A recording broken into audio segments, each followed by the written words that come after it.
চলুন প্রিয় লিসেনার্স, কথা বাড়াবো না, আর অনেক কথা হয়ে গেছে। আজকের এপিসোডের প্রথম ঘটনায় চলে যাই। প্রথম ঘটনা এবং শেষ ঘটনা, এই দুটো ঘটনাই এবার আমার কাছে অন্যরকম লেগেছে। কেননা প্রথম যে ঘটনাটি আপনাদের সাথে শেয়ার করব, এই ঘটনার মধ্য দিয়ে আপনারা ডিফারেন্ট কোনো কিছু জানতে পারবেন। আর শেষ ঘটনায় একটি হৃদয় বিদারক ব্যাপার থাকছে। চলুন প্রথম ঘটনায় চলে যাই। প্রথম ঘটনাটি যিনি পাঠিয়েছেন তার নাম সাদমান সাকিব। ওনার বাড়ি নাটোর জেলার সদর উপজেলায়। মূলত উনি যে ঘটনাটি পাঠিয়েছেন সেটি ওনার নিজের সাথে ঘটে যাওয়া নয়, সেটি ওনারই এক মামির সাথে ঘটেছিল। মূলত ওনার মামা, যার নাম শফিউল হাসান, উনি এই ঘটনাটি রেকর্ড করে পাঠিয়েছিলেন এই সাদমান সাকিব ভাইয়ের কাছে, যেটি উনি সরাসরি তার ওই রেকর্ড ফাইলটাই আমাদেরকে ইমেল করেছেন। পুরো রেকর্ড ফাইলটা আমি শুনেছি। আসলে যেই পুঙ্খানুপুঙ্খ বিবরণগুলো দিয়েছেন, সব বিবরণগুলো দিতে আসলে নিষেধ করেছেন। আমি যেই বিবরণগুলো দেওয়ার প্রয়োজন মনে করছি, আমি আমার মতো করে সেটি উপস্থাপন করছি। প্রিয় লিসেনার্স, মূলত এই ঘটনাটি বেশি দিন আগের নয়, 2023 সালের সেপ্টেম্বর অক্টোবর এই সময়ের মধ্যে হয়েছিল। আর ঘটনাটি মূলত শুরু হয় শ্বাসকষ্ট দিয়ে। সেটা হচ্ছে যে এই মামি একদিন এশার নামাজ পড়ছিলেন। তো এশার নামাজ পড়তে পড়তে শেষদায় গিয়ে উনি আর উঠছিলেন না। এটা দেখে মামার কিন্তু একটু সন্দেহ লাগে। উনি যখন তাকে টাচ করেন তখন উনি পড়ে যান, মানে কাত হয়ে পড়ে যান। শ্বাসকষ্টের সমস্যাটা বেশ কয়েকদিন ধরেই মামাকে কিন্তু মামি বলছিলেন। আর যখন কাত হয়ে পড়ে গিয়েছেন তখন বোঝা যাচ্ছিল ওনার শ্বাসকষ্ট হচ্ছে। মামা তো বুঝতে পারেন যে ওই শ্বাসকষ্টের সমস্যাটাই মনে হয় সিজদায় গিয়ে আবার শুরু হয়েছে। তখন মামিকে উনি দ্রুত ওই অবস্থা থেকে তোলেন, প্রাথমিক ট্রিটমেন্ট দেওয়ার চেষ্টা করেন, পরবর্তীতে হসপিটালে নিয়ে যান। হসপিটালে নিয়ে যাওয়ার পর খুব যে বেশি জটিল কিছু হয়েছে এমনটা আসলে ডাক্তাররা বলেন না। কিছু ট্রিটমেন্ট দিয়ে আবার বাড়িতে পাঠিয়ে দেন। একই ধরনের সমস্যা মাঝে মাঝেই হতে শুরু করে। তো ব্যাপারটা আসলে শ্বাসকষ্ট কিনা নাকি অন্য কোনো সমস্যার কারণে সেটা হচ্ছে, এই বিষয়ে ওনারা কিন্তু যথেষ্ট চিকিৎসা সেবা নেওয়ার চেষ্টা করেছিলেন, কিন্তু কোনোভাবেই এই বিষয়ের কোনো সুরাহা হচ্ছিল না। মানে কেন এটা হচ্ছে, এটা ওভাবে আসলে ওনারা বুঝতে পারছিলেন না। ব্যাপারটা খুবই তীব্র আকার ধারণ করে, সেটির বিবরণ আপনাদেরকে দিচ্ছি। একদিন কি হয় যে মামি হঠাৎ করে শ্বাসকষ্ট যেই সমস্যাটা, এটার কারণে ওরা প্রচন্ড কষ্ট হচ্ছিল। তখন কিন্তু মামা পাশেই ছিলেন, আরো আত্মীয় স্বজন পাশে ছিলেন। হঠাৎ করে কি হয়, মামির শ্বাস প্রশ্বাস বন্ধ হয়ে যায়। আর এই ধরনের সিচুয়েশন যখন হয় তখন বুঝতে হবে যে রোগী মারা গেছেন। সকলেই তো আসলে বুঝতে পারেন যে উনি আর পৃথিবীতে নেই, এমনটাই ধারণা করেছিলেন সবাই। অল্প কিছুক্ষণ পর সবাইকে চমকে দিয়ে মামি প্রচন্ড জোরে একটা শ্বাস নেন এবং সেই শ্বাসটা আবার ফেলেন। আমরা অনেক সময় লম্বা করে শ্বাস নেই না, বিশেষ করে অসুস্থ মানুষ মৃত্যুর পূর্বে একটা লম্বা শ্বাস নেয়, সেইভাবে একটা শ্বাস নেন উনি, অনেক জোরে শব্দ করে, আবার সেই শ্বাসটা ফেলেন। তো এইভাবে যখন ঘটনাটা ঘটলো সকলে কিন্তু ভয় পেয়ে গিয়েছিলেন, আবার খুশিও হয়েছেন যে আলহামদুলিল্লাহ হয়তো বা শ্বাস আটকে ছিল, এখন ঠিক হয়ে গেছে। উনি শ্বাস প্রশ্বাস স্বাভাবিকভাবে নিতে থাকেন, কথা বলতে থাকেন। এই ব্যাপারটা যে শুধু একবার হয়েছে তা কিন্তু না, বেশ কয়েকবার হয়েছে। তার মানে যখন ওনার হঠাৎ করে শ্বাস প্রশ্বাস বন্ধ হয়ে যায়, ওনাকে আসলে মৃত ভাবা শুরু করেন সকলে, কিন্তু কিছুক্ষণ পর আবার সেটা ঠিক হয়ে যায়। এটা খুবই একটা রহস্যময় ব্যাপার হয়ে দাঁড়ায়। ব্যাপারটা তো আসলে স্বাভাবিক না, ডাক্তাররা কিছুই ধরতে পারছেন না এমনটা। তো এটা তো একটা সুরাহা করার দরকার। এরপর পাবনার একজন কবিরাজের সাথে ওনারা যোগাযোগ করেন। সেই কবিরাজ যে তথ্য দেন তাতে তো ওনারা আটকে ওঠেন একদম রীতিমতো। সেটা হলো, সেই কবিরাজ বলেন যে মামির সাথে একটি জিন রয়েছে। মূলত এই তথ্যটা উনি জানতে পেরেছিলেন, মামির কিছু তথ্য নিয়েছিলেন যে তিনি তার সাথে থাকা জিন চালান করে দেখবেন যে কি অবস্থা। এমনকি বলেছিলেনও, একটা সময় দিয়েছিলেন যে ওই দিন রাত 11:30টার দিকে রুমের লাইটটা বন্ধ করে রাখতে। ওই সময় ওনার যে জিনটা, সেই জিন সেখানে আসবেন, মামিকে দেখে যাবেন যে আসলে তার সমস্যাটা কি। মূলত এই প্রক্রিয়ার মাধ্যম দিয়ে কবিরাজ জানান যে আসলে মামির সাথে একটি জিন রয়েছে, সেই জিনটা বেশ বয়স্ক এবং শক্তিশালী এবং খুব ভয়ঙ্কর বটে। কেন, কিভাবে মামির সাথে সে এসেছে আর এরকম সমস্যার সৃষ্টি করছে, এই বিষয়টা আসলে ওভাবে কবিরাজ জানতে পারছিলেন না। তবে কবিরাজ উনি কিছু পানি পড়া তেল পড়া দিয়ে দেন, শরীরের কিছু কিছু জায়গায় তেলটা মাখতে হবে আর পানি পড়াটা খেতে হবে। আর যখন এই ধরনের সমস্যার সৃষ্টি হবে, শ্বাসকষ্ট সংক্রান্ত সমস্যা, বা যখন মনে হবে যে ওনার উপর ওই জিনটা প্রভাব বিস্তার করছে, তখন মামির শরীরে পানিটা ছিটিয়ে দিতে হবে। শুধু এরকম না, আশেপাশেও ছিটিয়ে দিতে হবে। তো এই জিনিসটা কবিরাজ শিখিয়ে দেন। এরপর থেকেই মূলত মূল ঘটনাটার সূত্রপাত অন্যরা বুঝতে পারেন। এতক্ষণ তো আসলে এটা কি ডাক্তারি চিকিৎসা নাকি কবিরাজ চিকিৎসা, এই বিষয়টা নিয়ে অনেকেই দ্বিধাদ্বন্দ্বে ছিলেন। মাঝে মাঝেই মামির কিন্তু এই সমস্যা যখন হতো, শুরুর দিকে তো আসলে ওনারা এটা বুঝতে পারেন নাই ওইভাবে, কিন্তু কবিরাজ যখন পানি পড়া দেন সেই অনুযায়ী কাজ চলছিল। একবার কি হয়, মামির শ্বাসকষ্ট শুরু হয়ে যায় এবং উনি বিছানায় একদম শুয়ে পড়েন। তখন আর উনি নড়াচড়া করতে পারছেন না, তবে উনি ওনার হাতগুলো নাড়াচাড়া করতে পারতেন। উনি দেখছিলেন যে একটা ভয়ঙ্কর অবয়ব ওনার কাছে আসে। শুরুর দিকে, ওই যে যখন শুরুর দিকে শ্বাসকষ্ট হতো, তখন কিন্তু উনি ওই অবয়বটা দেখতে পেতেন না। যখন কবিরাজ কিছু পানি পড়া এগুলো দিলেন, এরপর থেকে উনি ওই অবয়বটাকে দেখতে শুরু করেন। উনি দেখলেন যে দরজা দিয়ে একটা ভয়ঙ্কর অবয়ব ওনার রুমে ঢুকছে এবং ওনার শরীরের উপরে চেপে বসছে এবং ওনাকে ক্রমাগত আঘাত করছে। উনি ওইভাবে নড়াচড়া করতে পারছেন না, কিন্তু উনি হাত দিয়ে ওই অবয়বটাকে আটকানোর চেষ্টা করছেন। কিন্তু ওই অবয়বটা একটা বাতাসকে যেমন আটকে রাখা যায় না হাত দিয়ে, মনে হচ্ছে ওনার হাতটা ওই অবয়বের শরীরের ভেতর দিয়ে চলে যাচ্ছে, কোনোভাবেই তাকে আটকে রাখতে পারছেন না। ওই অবয়বটা মামিকে আঘাত ক্রমাগত করেই যাচ্ছে, মামি কোনো প্রতিরোধই গড়ে তুলতে পারছেন না। আর ওই সময় মামির শ্বাসকষ্ট শুরু হয়ে যায়। যখন এরকমটা হলো, তখন ওই যে কবিরাজ বলে দিয়েছিল তখন পানি ছিটাতে হবে, তখন কি হয়, এই যে মামি তো ওই অবস্থাতে ছিলেন, উনি তো আর কিছু করতে পারছিলেন না। তবে মামা উনি তো বুঝতে পারছিলেন এবং পাশে থাকা আরো যে কয়েকজন ছিলেন ওনারা বুঝতে পারছিলেন যে ওই সমস্যাটা আবার ফেরত এসেছে। তখন কবিরাজের পরামর্শ অনুযায়ী ওনারা ওই যে ওই পানিটা মামির শরীরেও ছেটাতে থাকেন এবং আশেপাশেও ছেটাতে থাকেন। ভয়ঙ্কর একটা দৃশ্যের অবতারণা হয় সেখানে। মামা সহ অনেকেই দেখতে পান যে মামির পাশে ফাঁকা জায়গায় মনে হচ্ছে সেখান থেকে ধোঁয়া উঠছে, মনে হচ্ছে কোন একটা জায়গায় ফোসকা পড়ে গেছে, সেখান থেকে ধোঁয়া উঠছে, এরকমটা। এমনকি মামির শরীরেও কিন্তু এরকমটা হচ্ছিল। এই দৃশ্য দেখার পর সকলে বুঝতে পারেন এখানে কোন একটা অদৃশ্য সত্তা আসলেই রয়েছে, যার শরীরে পানি পড়ার পর সেখানে এরকম ফোসকা পড়েছে বা কোনো একটা মারাত্মক প্রভাব তো হয়েছে বা সেখানে পুড়ে যাচ্ছে। তা নাহলে এরকম ধোঁয়া উঠবে কেন? এবং ধোঁয়াটা উঠছে কিন্তু শূন্য থেকে, মনে হচ্ছে কোন একটা জায়গা পুড়ে গেছে, সেখান থেকে ধোঁয়া উঠছে, এরকম একটা ভাব আর কি। একদম যে বিছানার উপর থেকে উঠছে বিষয়টা এরকমও না। তো এরপরই মামি আবার স্বাভাবিক হয়ে যান। উনি এরপর কথা বলতে থাকেন। এরপর উনি বলতে থাকেন যে আমি এরকম একটা অবয়ব দেখেছি, ওই অবয়বটা আমার শরীরে এরকম হলো, মানে উপরে আসলো, আমি আটকানোর চেষ্টা করলাম, বাতাসের মতো হয়ে গেল, এরকম আর কি উনি বললেন আর কি। এবং উনি এটাও বললেন যে এই জিনিসটাকে আমি আটকাতে পারছিলাম না, কিন্তু তোমরা যে পানি ছিটিয়েছ ওর শরীরে ফোসকা পড়ে গেছে, জায়গায় জায়গায় পুড়ে গেছে, দুর্বল হয়ে গেছে, এরপরও চলে গেছে। এরপর থেকে ওই অবয়বটা কিন্তু প্রায়শই আসতো।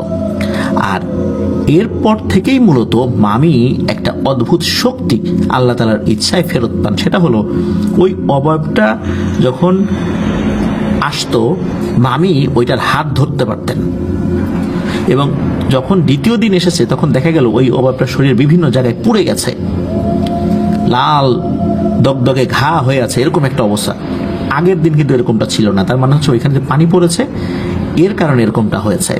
এরপর মামি ওটার হাত ধরতে পারতেন, উপস্থিত সকলে বুঝতে পারতেন যে মামি শুয়ে শুয়ে নিজের হাতটাই নিজের গলার দিকে চেপে ধরছেন, কিন্তু আসলে তা না, ওই অদৃশ্য অবয়বটা মামির হাত চেপে ধরে মামির গলার দিকেই নিয়ে যাচ্ছে।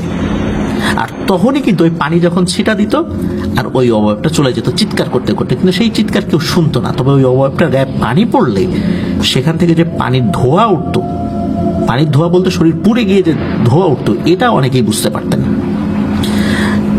এরপর থেকেই মূলত আর একটা ঘটনা ঘটে, সেটা হলো এরপরে যখন ওই অবয়বটা আসতো, মামি কি করেছেন, ওইটার হাত খপ করে ধরে ওই হাতে থাকা লম্বা লম্বা ধারালো নখ, সেটা ওই হাত ঘুরিয়ে ওই অবয়বটা শরীরেই আঘাত করা শুরু করেছেন। এবং একটা পর্যায়ে কি হলো, ওই অবয়বটার আঙ্গুলে থাকা লম্বা ধারালো নখ ওই অবয়বটার গলার মধ্যেই ঢুকিয়ে দিয়েছেন। ওই অবয়বটা চিৎকার করতে করতে নাকি ওই দিন চলে যায়। এই যে ব্যাপারটা হলো, এই ব্যাপারটার পর মামি বললেন যে এই অভাবটা আস্তে আস্তে দুর্বল হয়ে পড়ছে, ও আসছে আমার কাছে কিন্তু ও আমার উপর তেমন কোনো প্রভাব বিস্তার করতে পারছে না, আমার উপর সে প্রচন্ড ক্ষিপ্ত, সে আমাকে হত্যা করার জন্য আসে কিন্তু এখন আর পারে না। কিন্তু আগে অনেকবার সে সফল হয়েছে যখন আমি তাকে দেখি নাই। পরিবারের সদস্যরা আবার ওই কবিরাজের সাথে যোগাযোগ করেন, কবিরাজকে বলেন যে আপনার পানি পড়াতে তো মোটামুটি কিছু কাজ হচ্ছে, কিন্তু ওই জিনিসটা বারবার ফেরত আসছে কেন? তখন ওই কবিরাজ বলেন যে না, ও আসলে ফেরত আসছে না, দূর থেকে প্রভাব বিস্তার করছে। তখন মামা সহ পরিবারের অন্য সদস্যরা বুঝতে পারেন যে এই কবিরাজের পানি পড়ায় কিছুটা কাজ হলেও আসলে কবিরাজ মূলত সমস্যাটা ধরতে পারছেন না। তা না হলে উনি কেন বলছেন যে ওটা দূর থেকে কাজ করছে, যেখানে ওই অভাবটা সশরীরে আসছে এবং তার শরীরের উপরে পানি ছিটালে সে চলে যাচ্ছে, এটা পরিবারের অন্য সদস্যরা বুঝতে পারছে, তাহলে দূর থেকে কিভাবে এটা কাজ হয়? তার মানে এই কবিরাজ দিয়েও ফাইনালি কোনো কাজ হবে না। মূলত ওনারা সিদ্ধান্ত নিলেন এবং চিন্তাও করলেন যে না, এটার সাথে যুদ্ধ আমাদেরকেই করতে হবে আর মামিকেই করতে হবে। নিশ্চয়ই আল্লাহ তাআলা এর মধ্যেই কল্যাণ রেখেছেন, তাছাড়া কোনো কবিরাজ হুজুর এনাদেরকে দিয়ে কাজ হবে না। ওনারা কিন্তু এর মধ্যে চেষ্টা করেছিলেন, বাট কাজ হচ্ছিল না। ওনারা আল্লাহর উপর ভরসা করে সিদ্ধান্ত নিলেন যে ওনারাই এটার মোকাবেলা করবেন। এরপর মামি উনি সকলকে বলে দেন যে এই জিনিসটাকে ডাকলেই চলে আসে, মনে হচ্ছে সবসময় এই জিনিসটা আমার আশেপাশেই থাকে। এরপরে আমি যদি শুয়ে থাকি, আমার চেহারা সুরত দেখে বা আমার ইশারা দেখে তোমরা যদি বুঝতে পারো যে আমি বসতে চাচ্ছি, তখন আমাকে বসিয়ে দেবে। মূলত এরকম একটা ব্যাপার উনি বলে রাখেন। এরপর উনি শুয়ে পড়েন এবং সকলে প্রস্তুত যে মামি কিন্তু তাকে আহ্বান করবেন, আর আসার পরপরই আবার যুদ্ধ শুরু হয়ে যাবে। মামি শুয়ে তার মতো করে আহ্বান করেন চোখ বন্ধ করে। কিছুক্ষণের মধ্যেই মামির শ্বাসকষ্ট শুরু হয়ে যায়, বোঝা যায় যে কিছু একটা এসেছে। তখন মামি উনি শুয়ে শুয়ে ওনার মতো করে হাত নাড়াচ্ছেন, মানে শূন্যে হাত নাড়াচ্ছেন, কিন্তু কি হচ্ছে এটা বুঝতে পারছেন না অনেকে, মানে ওখানে যারা উপস্থিত ছিলেন। মামা তো সবসময় ছিলেন ওনার সাথে সার্বক্ষণিক সঙ্গী, সবসময় ওনাকে সাপোর্ট দিয়ে যাচ্ছিলেন। মামা সহ উপস্থিত অনেকেই দেখতে পারেন যে মামি উঠে বসার চেষ্টা করছে, কিন্তু ওই সময়ে আসলে বসার আগেই বা এই ধরনের ঘটনা ওনাদের আসলে ওই হেল্প নেওয়ার আগেই আর একটা ভয়ঙ্কর দৃশ্য ওনারা দেখেন। সেটা হলো যে মামি ওনার হাত দিয়ে, মনে হচ্ছে ওনার হাতে কোনো একটা চাকু রয়েছে, ধারালো কিছু রয়েছে, এইটা দিয়ে ক্রমাগত কারো উপর আঘাত করছে, ক্রমাগত আঘাত করছে, আঘাত করেই যাচ্ছে। একটা পর্যায়ে উনি শরীরের শক্তি ফেরত পান, কারণ হচ্ছে যখন মামির এই সমস্যাটা সৃষ্টি হতো, ওই অশরীরটা হাজির হতো, তখন কিন্তু মামি কথা বলার শক্তি হারিয়ে ফেলতেন, শরীরের অনেক শক্তি উনি হারিয়ে ফেলতেন। এরপর মামি আল্লাহু আকবার, আল্লাহু আকবার, আলহামদুলিল্লাহ, আলহামদুলিল্লাহ বলে ওঠেন আর কি, ওনার শরীরের শক্তি ফেরত পান। তখন মামা বলেন কি হয়েছে? তখন বলে যে তোমরা আসলে দেখতে পাচ্ছ না, আমি দেখতে পাচ্ছি, আমার সমস্ত শরীরে ওই ভয়ঙ্কর দানবটার রক্ত লেগে আছে, আর ওর শরীরটা জ্বলে পুড়ে শেষ হয়ে গেছে, ধোয়ার মতো হয়ে উড়ে গেছে, কিন্তু ওর মাথাটা ঘরের বাইরে পড়ে আছে।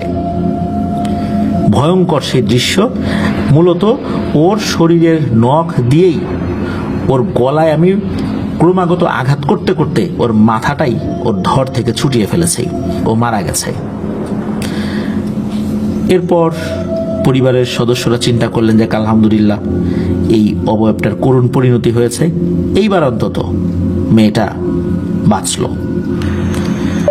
এরপর মামি বললেন যে এই বিছানাতেও কিন্তু প্রচুর রক্ত লেগে আছে, কারণ অন্যরা তো দেখতে পাচ্ছেন না, দেখার কথাও না। তখন মামা ওই বিছানার চাদর সহ অন্যান্য জিনিসগুলো, মামি যে ড্রেস পরেছিলেন সেই ড্রেসটা চেঞ্জ করতে বললেন, কারণ ওটাতেও নাকি রক্ত লেগেছিল। এরপর ওই ভয়ঙ্কর অবয়বটার মাথা যেখানে পড়েছিল ওই মাটিতেও নাকি অনেক রক্ত ছিল, এবং সেই রক্তগুলো নাকি কালো কালো রক্ত, ছোপ ছোপ রক্ত, এটা মামি বলেছিলেন। মামা চিন্তা করলেন যে এরকম রক্ত যদি বাইরের উঠোনে এরকম থাকে, তাহলে তো রাতের বেলা যদি অন্য জিনেরা এদিক দিয়ে যায়, যদি জিনেদের রক্ত দেখে, তাহলে অন্য ধরনের সমস্যা হতে পারে। এই জন্য একটা পার্টি বা এই টাইপের বা মাদক জাতীয় কিছু জিনিস দিয়ে ওই জায়গাটা ঢেকে রেখেছিলেন, কিন্তু ওই জায়গাটাতে আসলে অন্যরা তো দেখতে পাচ্ছিলেন না যে ওখানে কি হচ্ছে। সকলে চিন্তা করেছিলেন যে ঝামেলা মনে হয় শেষ, আলহামদুলিল্লাহ আমরা জিতে গেছি, অবয়বটা বিদায় হয়েছে। এই ঘটনা ঘটার মাত্র কয়েকদিনের মাথায় মামি একদিন রান্না করছেন, রান্না করে হঠাৎ করে উনি 3টা ভয়ঙ্কর অবয়ব দেখেন। একটা মহিলা অবয়ব বেশ ভয়ঙ্কর, আর একটা পুরুষ অবয়ব, একটা যুবক আর একটা কিশোর বয়সী, মানে বয়স বোঝা যায় ভয়ঙ্কর হলেও। এর মধ্যে ওই মহিলা অবয়বটি বলে উঠছে, তুই আমার স্বামীকে হত্যা করেছিস, আমি তোকে ছাড়বো না, আমিও তোকে মেরে ফেলবো। তখন ওই মামি বলে ওঠেন যে আমি তোর স্বামীকে হত্যা করছি, মানে তোর স্বামী আমার উপর যে নির্যাতন চালিয়েছে, আমার কি অপরাধ ছিল? যা করছি ঠিকই করছি, আল্লাহর ইচ্ছাতেই সব হয়েছে, এখন এখান থেকে ভাগ, না কিন্তু তোদেরকে হত্যা করব। এরপর ওই 3টা অবয়ব ওই সময়ের মতো চলে যায়, আর এই বিষয়টা মামাকেও এবং পরিবারের অন্য সদস্যদেরকে উনি অবহিত করেন। পরিবারের সদস্যরা শুনে চিন্তিত হয়ে যান যে যুদ্ধ এখনো শেষ হয়নি, যুদ্ধ এখনো বাকি রয়েছে, সামনে আরো 3টাকে মোকাবেলা করতে হবে। একটাকে তো মোকাবেলা করেছেন মামি আল্লাহর ইচ্ছায়, আরো 3টাকে মোকাবেলা করতে হবে। তখন পরিবারের সদস্যরা তো আসলে কি করবেন, একই রকমের পদ্ধতি এখন অবলম্বন করবেন কিনা, এটা নিয়ে খুব চিন্তিত হয়ে পড়েন যে কি করা যায়, কি করা যায়। এর মধ্যে ঘটে সবচেয়ে রহস্যময় এক ঘটনা। মামি রাতের বেলা ঘুমিয়ে আছেন, স্বপ্নের মধ্যে এক সুদর্শন পুরুষকে উনি দেখতে পান। সেই সুদর্শন পুরুষ এসে মামিকে বলছে যে তুমি এভাবে ওই 3টা জিনকে মোকাবেলা করতে পারবা না, আমি যেটা শিখিয়ে দেই তুমি সেটা করো। তখন নাকি ওই অবয়ব কিছু দোয়া শিখিয়ে দিয়েছিলেন, এবং গাছের পাতা, কি গাছ এটা আসলে আমাকে বলতে পারেন নাই সাদমান সাকিব ভাই, তো একটা গাছের পাতা দেখিয়েছেন যে এই গাছের পাতা সংগ্রহ করতে হবে এবং কি পদ্ধতিতে কাজ করতে হবে সেটা স্বপ্নের মধ্যেই মামিকে শিখিয়ে যান। এরপর মামির ঘুম ভেঙে যায়। সকালবেলা উঠে মামাকে সহ পরিবারের অন্য সদস্যদেরকে বলেন যে উনি এরকম একটা স্বপ্ন দেখেছেন। এই স্বপ্ন দেখার কথা যখন বলেছেন তখন পরিবারের সদস্যরা বুঝতে পারেন যে নিশ্চয়ই এর মধ্যে আল্লাহর কোনো ইশারা রয়েছে, তা না হলে এরকম রহস্যময় স্বপ্ন উনি কেন দেখবেন। এরপর মামি বলেন যে আমি এখন বাড়ির বাইরে যাই, দেখি ওই গাছটার পাতা আমি সংগ্রহ করতে পারি কিনা, কারণ স্বপ্নের মধ্যে ওই পাতাটাকে খুব ভালো মতো চিনিয়ে দিয়েছিলেন। এরপর উনি বাইরে গিয়ে, ওনার সাথে লোক নিয়ে গিয়েছিলেন অবশ্য, সত্যি ওই পাতাটা উনি শনাক্ত করতে পেরেছিলেন। 3টা পাতা উনি সাথে করে নিয়ে আসেন। এরপর মূলত শুরু হবে যুদ্ধ। মামি চেষ্টা করলেই অবয়বগুলোকে ডাকতে পারতেন, মানে উনি চোখ বন্ধ করে যদি ওদেরকে মনে মনে ডাকতেন তাহলে ওরা চলে আসতো।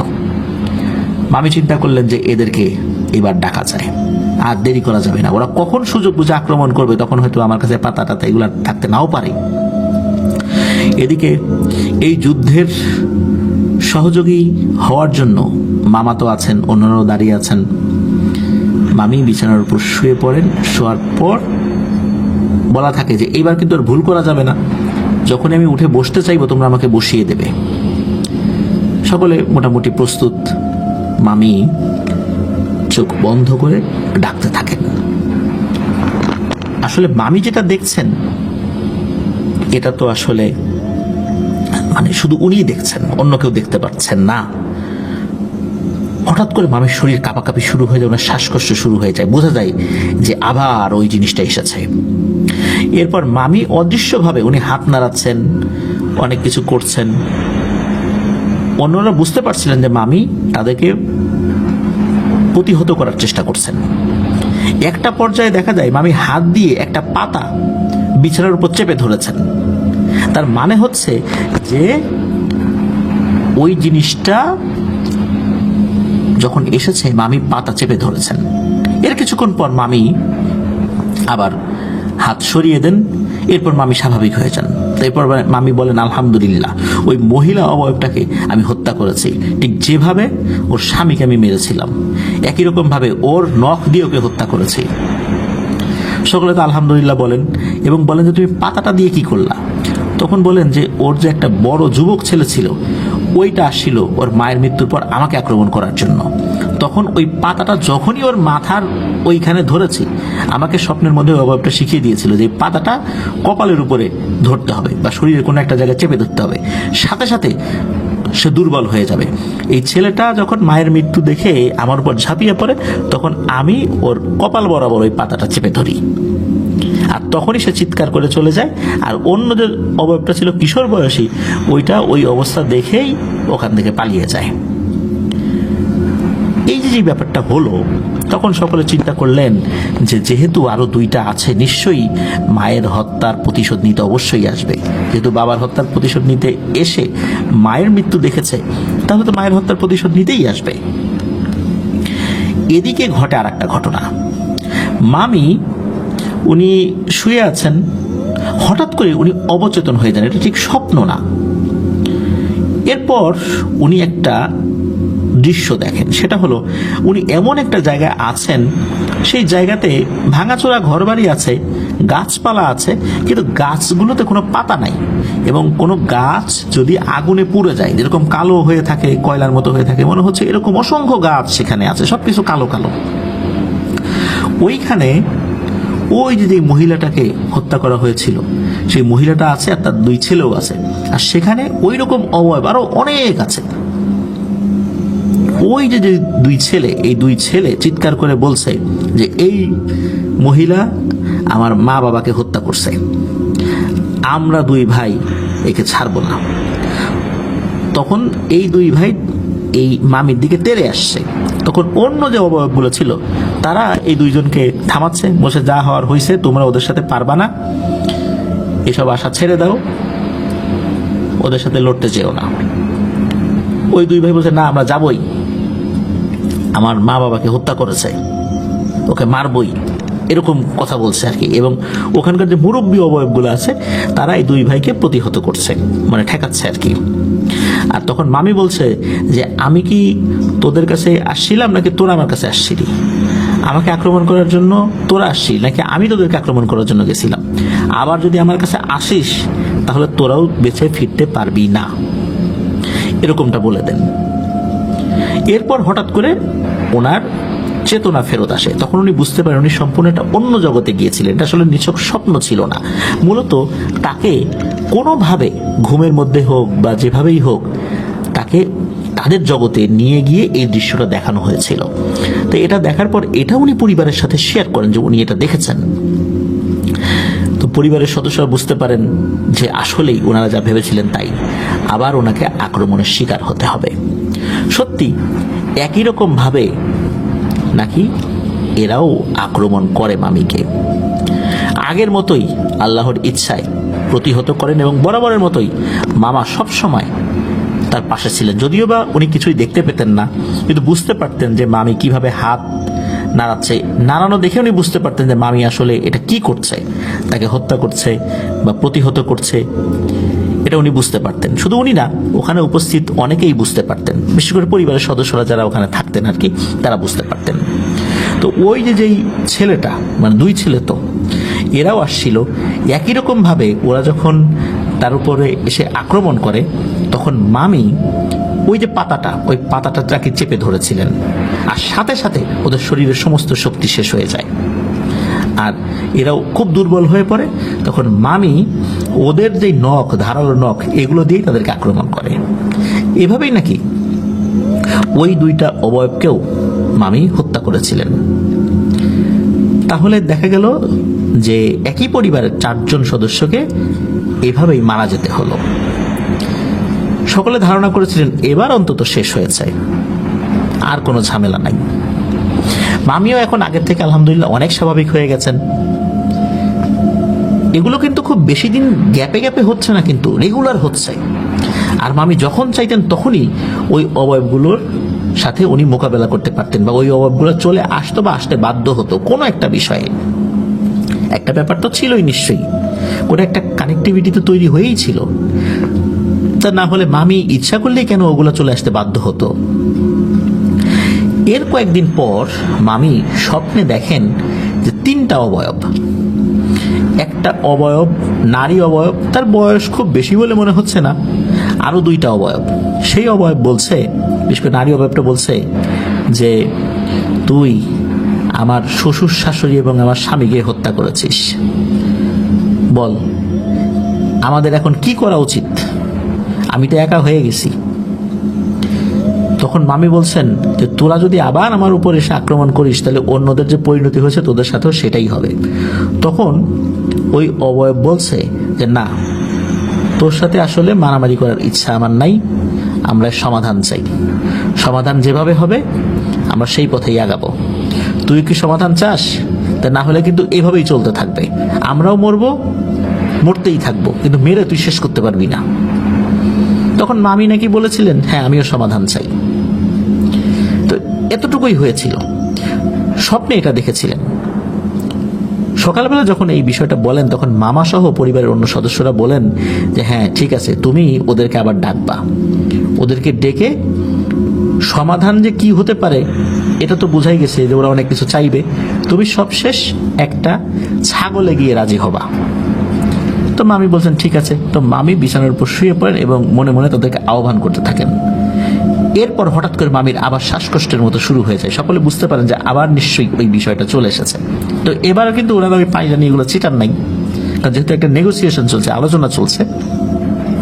বেশ কিছুক্ষণ পর মামি আবার স্বাভাবিক হয়ে যান।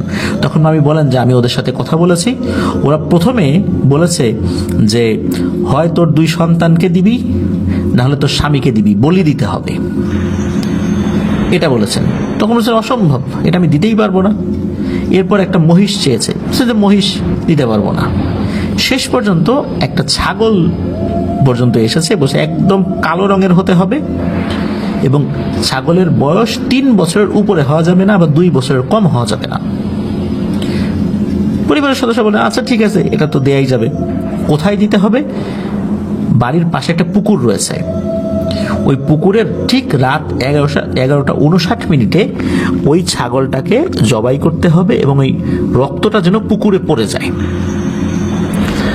ঠিক আছে, এরকমটাই সিদ্ধান্ত হয়েছে, তাদের তরফ থেকে সেটা জানানো হয়েছে। তখন মামা চলে যান বাজারে, কিন্তু সমস্যা হলো এই বয়সের মধ্যে কালো কুচকুচে রঙের ছাগল তো উনি হাটে আর মিলাইতে পারেন না, কোনোভাবেই পারেন না। এরপর ব্যর্থ হয়ে উনি ফেরত আসেন এবং মামিকে বলেন তুমি আবার ওদেরকে ডাকো, বলো যে তাদের চাহিদা অনুযায়ী ছাগল পাওয়া যায় নাই। মামি আবার তার মতো করে ডাকতে থাকেন। চলেও আসে ওই 3টা অবয়ব, ওই নারী অবয়ব এবং তার সাথে আরো 2টা অবয়ব ছিল। তখন তাদেরকে বলেন যে তোমাদের তো চাহিদা মতো এটা পারি নাই। তখন তারা বলে আচ্ছা ঠিক আছে, ছাগল দিতে হবে, একটা খাসি দিতে হবে, খাসির বয়স 2 বছরের উপরে হওয়া যাবে না এবং সেটা যে কোনো রঙের হলেই হবে, আর জবাইয়ের প্রক্রিয়াটা আগের মতোই থাকবে। তারা রাজি হয়ে যান, আর বাজারে গিয়ে এবার অনায়াসেই এরকম একটা খাসি তারা জোগাড় করে ফেলতে সক্ষম হন। মামা এটা পেয়েও যান, ওটা কিনে নিয়ে আসেন। যেদিন কিনে নিয়ে এসেছেন ওই দিন রাতের বেলা, রাত 11:59 মামি সহ, ওদের শর্ত ছিল মামিকেও সাথে থাকতে হবে। মামি সহ ওই পুকুরের পাড়ে যান। জবাই করার সকল আয়োজন সম্পন্ন করা হয়, পরিবারের বেশ কিছু সদস্যরাও সেখানে উপস্থিত ছিলেন, মানে একদম কাছের যে সদস্যরা পরিবারের তারা ছিলেন শুধু। তখন মামি বলছিলেন অন্যদেরকে যে তোমরা তো দেখতে পাচ্ছ না, আমি দেখতে পাচ্ছি ওই 3টা অবয়ব দূরে দাঁড়িয়ে আছে, আর এই পুকুরের পানির ভেতর থেকে অসংখ্য একই রকমের ভয়ঙ্কর চেহারার অবয়বগুলো মাথা ভাসিয়ে রেখেছে, অগণিত, গুণে শেষ করা যাবে না এত। একজনের মাথার সাথে আরেকজনের মাথা লেগে গেছে, এত বেশি অবয়ব রয়েছে এখানে। এরপর ওই ঠিক সময় মতো 11:59 ওই খাসিটাকে জবাই করা হয় এবং ওই রক্তটা আস্তে আস্তে পড়তে পড়তে যখন ওই পুকুরে পড়া শুরু করে তখন আস্তে আস্তে ওই মাথাগুলো নাকি পানির ভেতরে ডুবে যেতে শুরু করে এবং ওই অবয়ব একটা সময় চলে যায়। এরপর ওই খাসিটাকে আর পুকুরে ভাসিয়ে দেওয়া হয় নাই, ওই খাসিটা, কাটা খাসিটাকে আবার বাড়িতে নিয়ে আসা হয় আর কি। এরপর থেকে আলহামদুলিল্লাহ মামি পুরোপুরি সুস্থ। প্রিয় লিসেনার্স, আমি এই যেই ঘটনাটি শেয়ার করলাম, এই ঘটনার মধ্যে বেশ কিছু অদ্ভুত ব্যাপার রয়েছে। আপনারা কি খেয়াল করেছেন? প্রথমত, মামিকে কিভাবে ওই প্রথম জিনটা আক্রমণ করলো এটা কিন্তু আসলে নিশ্চিত হওয়া যায়নি। দ্বিতীয়ত, যখন প্রথম জিনটা মারা যাবার পর পরবর্তী গ্রুপটা আক্রমণ করলো তখন স্বপ্নের মধ্যে যে অবয়বটা এসে চিকিৎসা পদ্ধতিটা বাতলে দিয়েছিলেন তিনি আসলে কে ছিলেন এই বিষয়ে আর জানা যায়নি। আর শেষ দিকে এসে পরিবারের অন্য সদস্যরা, বিশেষ করে এই যেই কম বয়সে একজন নারী সদস্য জিন এসেছিলেন, তিনি মূলত ছিলেন হচ্ছে ওই যে পূর্বের যেই 2 জন মারা গেলেন, বিশেষ করে একজন বয়স্ক পুরুষ জিন আর একটা বয়স্ক মহিলা জিন। তার প্রথম যে ছেলে, তার ছেলের বউ এবং সেই বউয়ের আত্মীয় স্বজনরা আসছিল আর কি। তো তারা এসে সমাধান চেয়েছিলেন, তারা এসে লড়তে চান নাই, আবার তারা লড়তেও চেয়েছিলেন যে আমরা মারা যাব, আরেক গ্রুপ আসবে, আরেক গ্রুপ আসবে, এবার চলতেই থাকবে। তো এই কারণে বিষয়টা সমাধানের মাধ্যম দিয়ে আলহামদুলিল্লাহ শেষ হয়েছে। প্রিয় লিসেনার্স, আরও একটি ব্যাপার রয়েছে। আপনারা কি একবারও ভেবেছেন যে একটি মানুষের শ্বাস প্রশ্বাস বন্ধ হয়ে গেছে, সবাই ধারণা করছেন তিনি মারা গেছেন, আবার হঠাৎ করে জোরে করে নিঃশ্বাস নিয়েছেন, আবার শ্বাস ফেলেছেন শব্দ করে। এই ধরনের নিঃশ্বাস নেওয়া এবং নিঃশ্বাস ছেড়ে দেওয়ার শব্দটা কি ভয়ঙ্কর হতে পারে এটা কিন্তু আপনারা অনেকেই জানেন বা বুঝতে পারেন কি ভয়ঙ্কর সেই শব্দ হয়।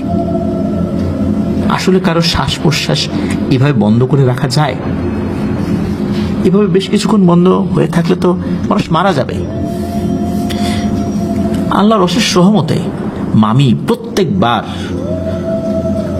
এই অবয়বগুলোর সাথে যুদ্ধ করে উনি জিতেছিলেন, আর সবসময় ওনার সাথে ওনার স্বামী ছিলেন, এই যে শফিউল হাসান মামা যিনি, উনি সাথে ছিলেন।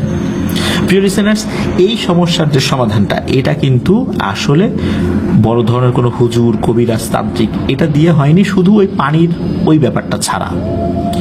এই পুরোটাতেই মামি এবং তার পরিবারের সদস্যরা ওই অদৃশ্য শক্তির সাথে আল্লাহর উপর ভরসা করে যুদ্ধ করেছিলেন এবং এই যুদ্ধে ওনারা আল্লাহর অশেষ ইচ্ছা এবং রহমতে জিতে গিয়েছিলেন। অন্যান্য ঘটনায় আমরা দেখি মানুষের পক্ষে জিনেরা এসে যুদ্ধ করে, কিন্তু এবার কিন্তু মানুষদেরকে যুদ্ধ করতে হয়েছিল। খুব বেশি দিন আগের ঘটনা না, ঘটনার শুরুতেই বলেছি 2023 সালের সেপ্টেম্বর অক্টোবর মাসের মধ্যে এই ঘটনাটি ঘটেছিল। এটাই ছিল ঘটনা। এই ঘটনার মধ্যে আমাদের আসলে সত্যি অনেক কিছু শিক্ষণীয় রয়েছে। যারা আমরা এই ঘটনার মূল যেই তাৎপর্য বুঝতে পেরেছি, নিশ্চয়ই আমরা সকলেই বলবো যে সব সমস্যার সমাধান হুজুর, কবিরাজ, তান্ত্রিকে হয় না। অনেক সমস্যা নিজে থেকেই সমাধানের জন্য উদ্যোগী হতে হয় এবং আল্লাহর উপর ভরসা করে কাজ চালিয়ে যেতে হয়। ইনশাআল্লাহ আল্লাহ আমাদেরকে অবশ্যই সহায়তা করবেন যদি আমরা পরিপূর্ণভাবে আমাদের বিশ্বাসটা আল্লাহর উপর রাখি। প্রিয় লিসেনার্স, চলুন চলে যাব আমাদের এবারের এপিসোডের পরবর্তী আরও একটি নতুন ঘটনায়। প্রিয় লিসেনার্স, আসসালামু আলাইকুম।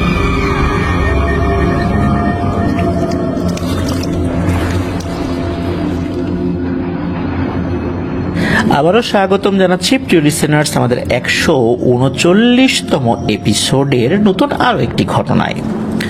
এখন যার ঘটনাটি আপনাদের সামনে উপস্থাপন করব তার নাম তাওহিদ হাসান। ওনার বাড়ি সিরাজগঞ্জ জেলার কামারখন্দ উপজেলার বড়ধুল ইউনিয়নের বড়ধুল গ্রামে। ওনার বর্তমান বয়স 17 বছর। আমাদের চ্যানেলের একজন রেগুলার লিসেনার। তো উনি যে ঘটনাটি আমাদের সাথে শেয়ার করেছেন, ঘটনাটি একটি সত্য এবং মর্মান্তিক ঘটনা।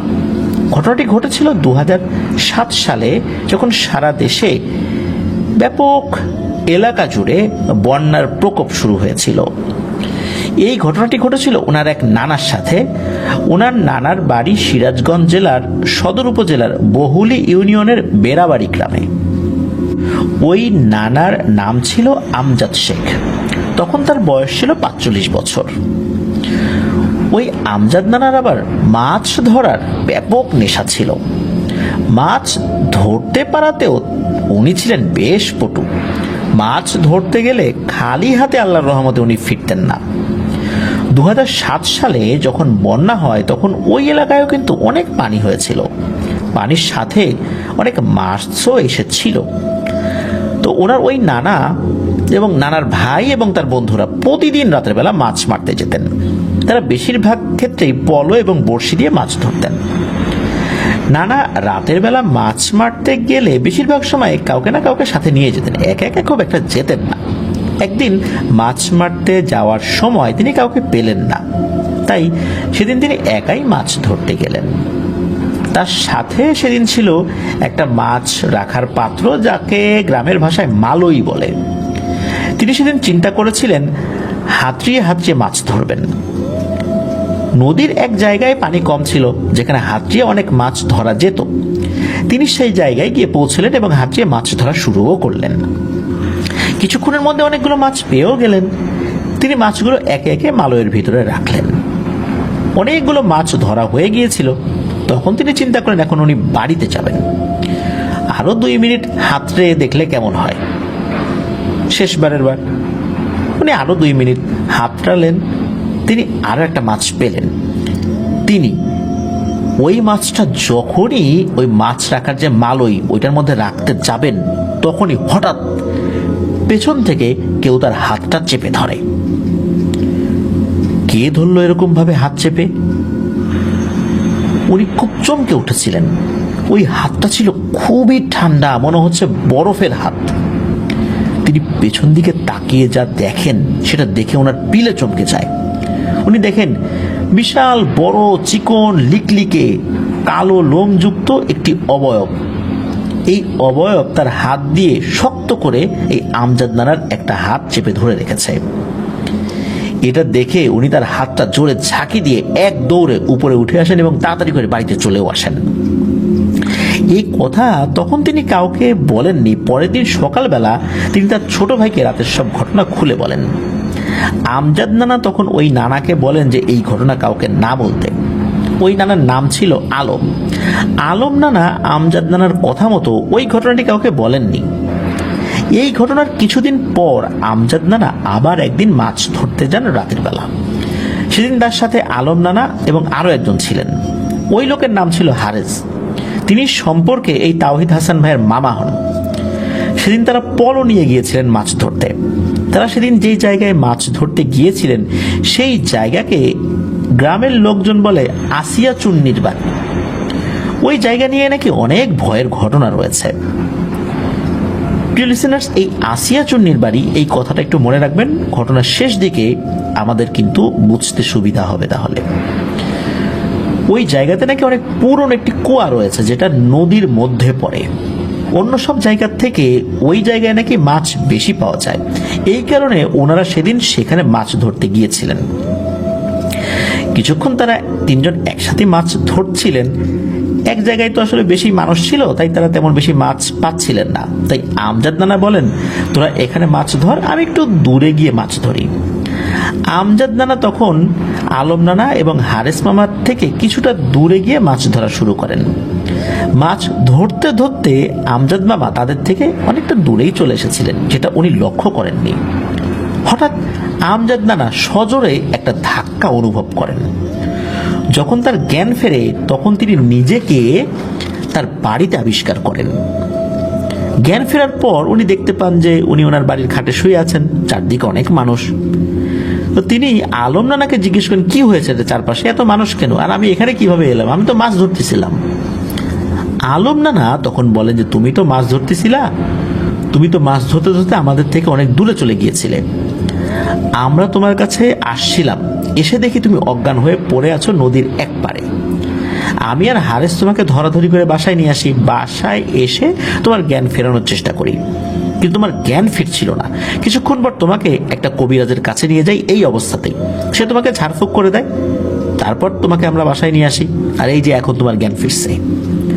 আমজাদ নানা এটা শুনে বেশ অবাক হয়ে যান।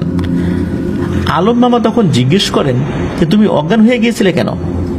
তখন আমজাদ নানা বলেন যে আমাকে কেউ পেছন থেকে সজোরে একটা ধাক্কা দিয়েছিল, এরপর আমার কিছু মনে নাই। এই ঘটনার অল্প কয়েকদিনের মধ্যেই নানা একদম সুস্থ হয়ে ওঠেন। কিন্তু যার যেটা নেশা, এই নেশা থেকে তো বের হয়ে আসা খুবই কঠিন ব্যাপার। সুস্থ হবার কিছুদিন পর নানা আবার একদিন মাছ ধরতে গেলেন। মাছ ধরার নেশা তো তার মারাত্মক। এই প্রচন্ড নেশা তাকে প্রতিদিন মাছ ধরতে যেতে বাধ্য করত।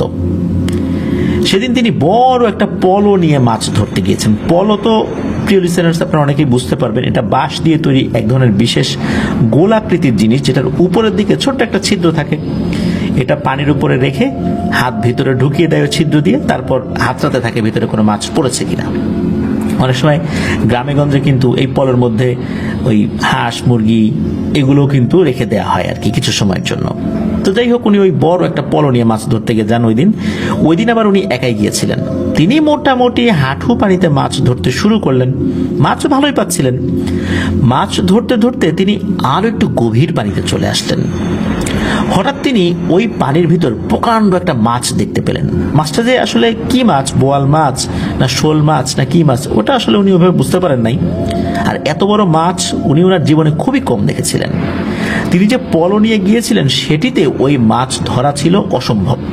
তিনি চিন্তা করলেন এই মাছটিকে তো ধরতে হবে, কিন্তু এই পলো দিয়ে মাছ ধরি কিভাবে?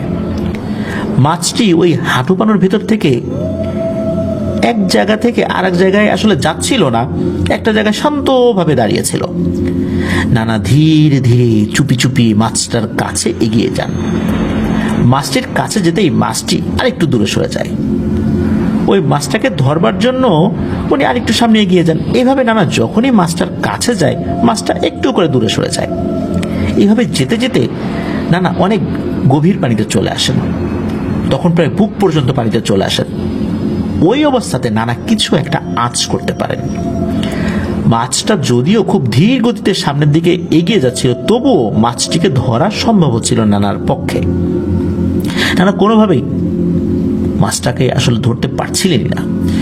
তখন নানা চিন্তা করলেন এখানে নিশ্চয়ই কোনো গড়বড় আছে, এই মাছটা ধরা ঠিক হবে না।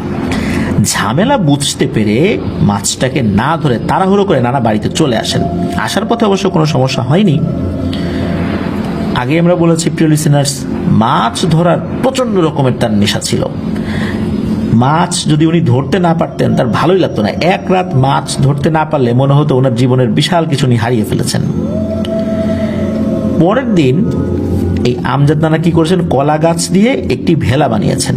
চারদিকে বন্যার পানি থাকায় কলা গাছের ভেলার উপরে বসে মাছ ধরার চিন্তা করেই উনি এই কাজটি করেছিলেন।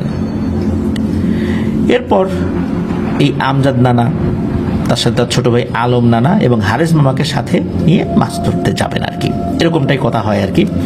তো সেদিন রাত্রে তারা মাছ ধরার জন্য সাথে বড়শিও নিয়ে গিয়েছিলেন। আমজাদ নানা তাদের দুজনকে বলেন যে আমি এই দিকে মাছ ধরি, তোরা ওই দিকটাতে ওই ঘাটে গিয়ে মাছ ধর। আমজাদ নানা বলেন যে কলার ভেলার উপর তো 3 জন মানুষ আটবে না, আমি একা এর উপরে বসে মাছ ধরি। তখন আলম নানা বলেন যে আচ্ছা ভাই, তুমি ভেলার উপর বসে মাছ ধরো আর আমরা ওদিকে গিয়ে মাছ ধরি। তখন এই আলম নানা এবং হারেস মামা অন্য এক পাশে মাছ ধরতে যান। আলম নানা ও হারেস মামা যেই জায়গায় মাছ ধরতে গিয়েছেন সেই জায়গায় একটা ডোবা রয়েছে। ওই ডোবাটিকে সবাই কামনার ডোবা বলে চেনে।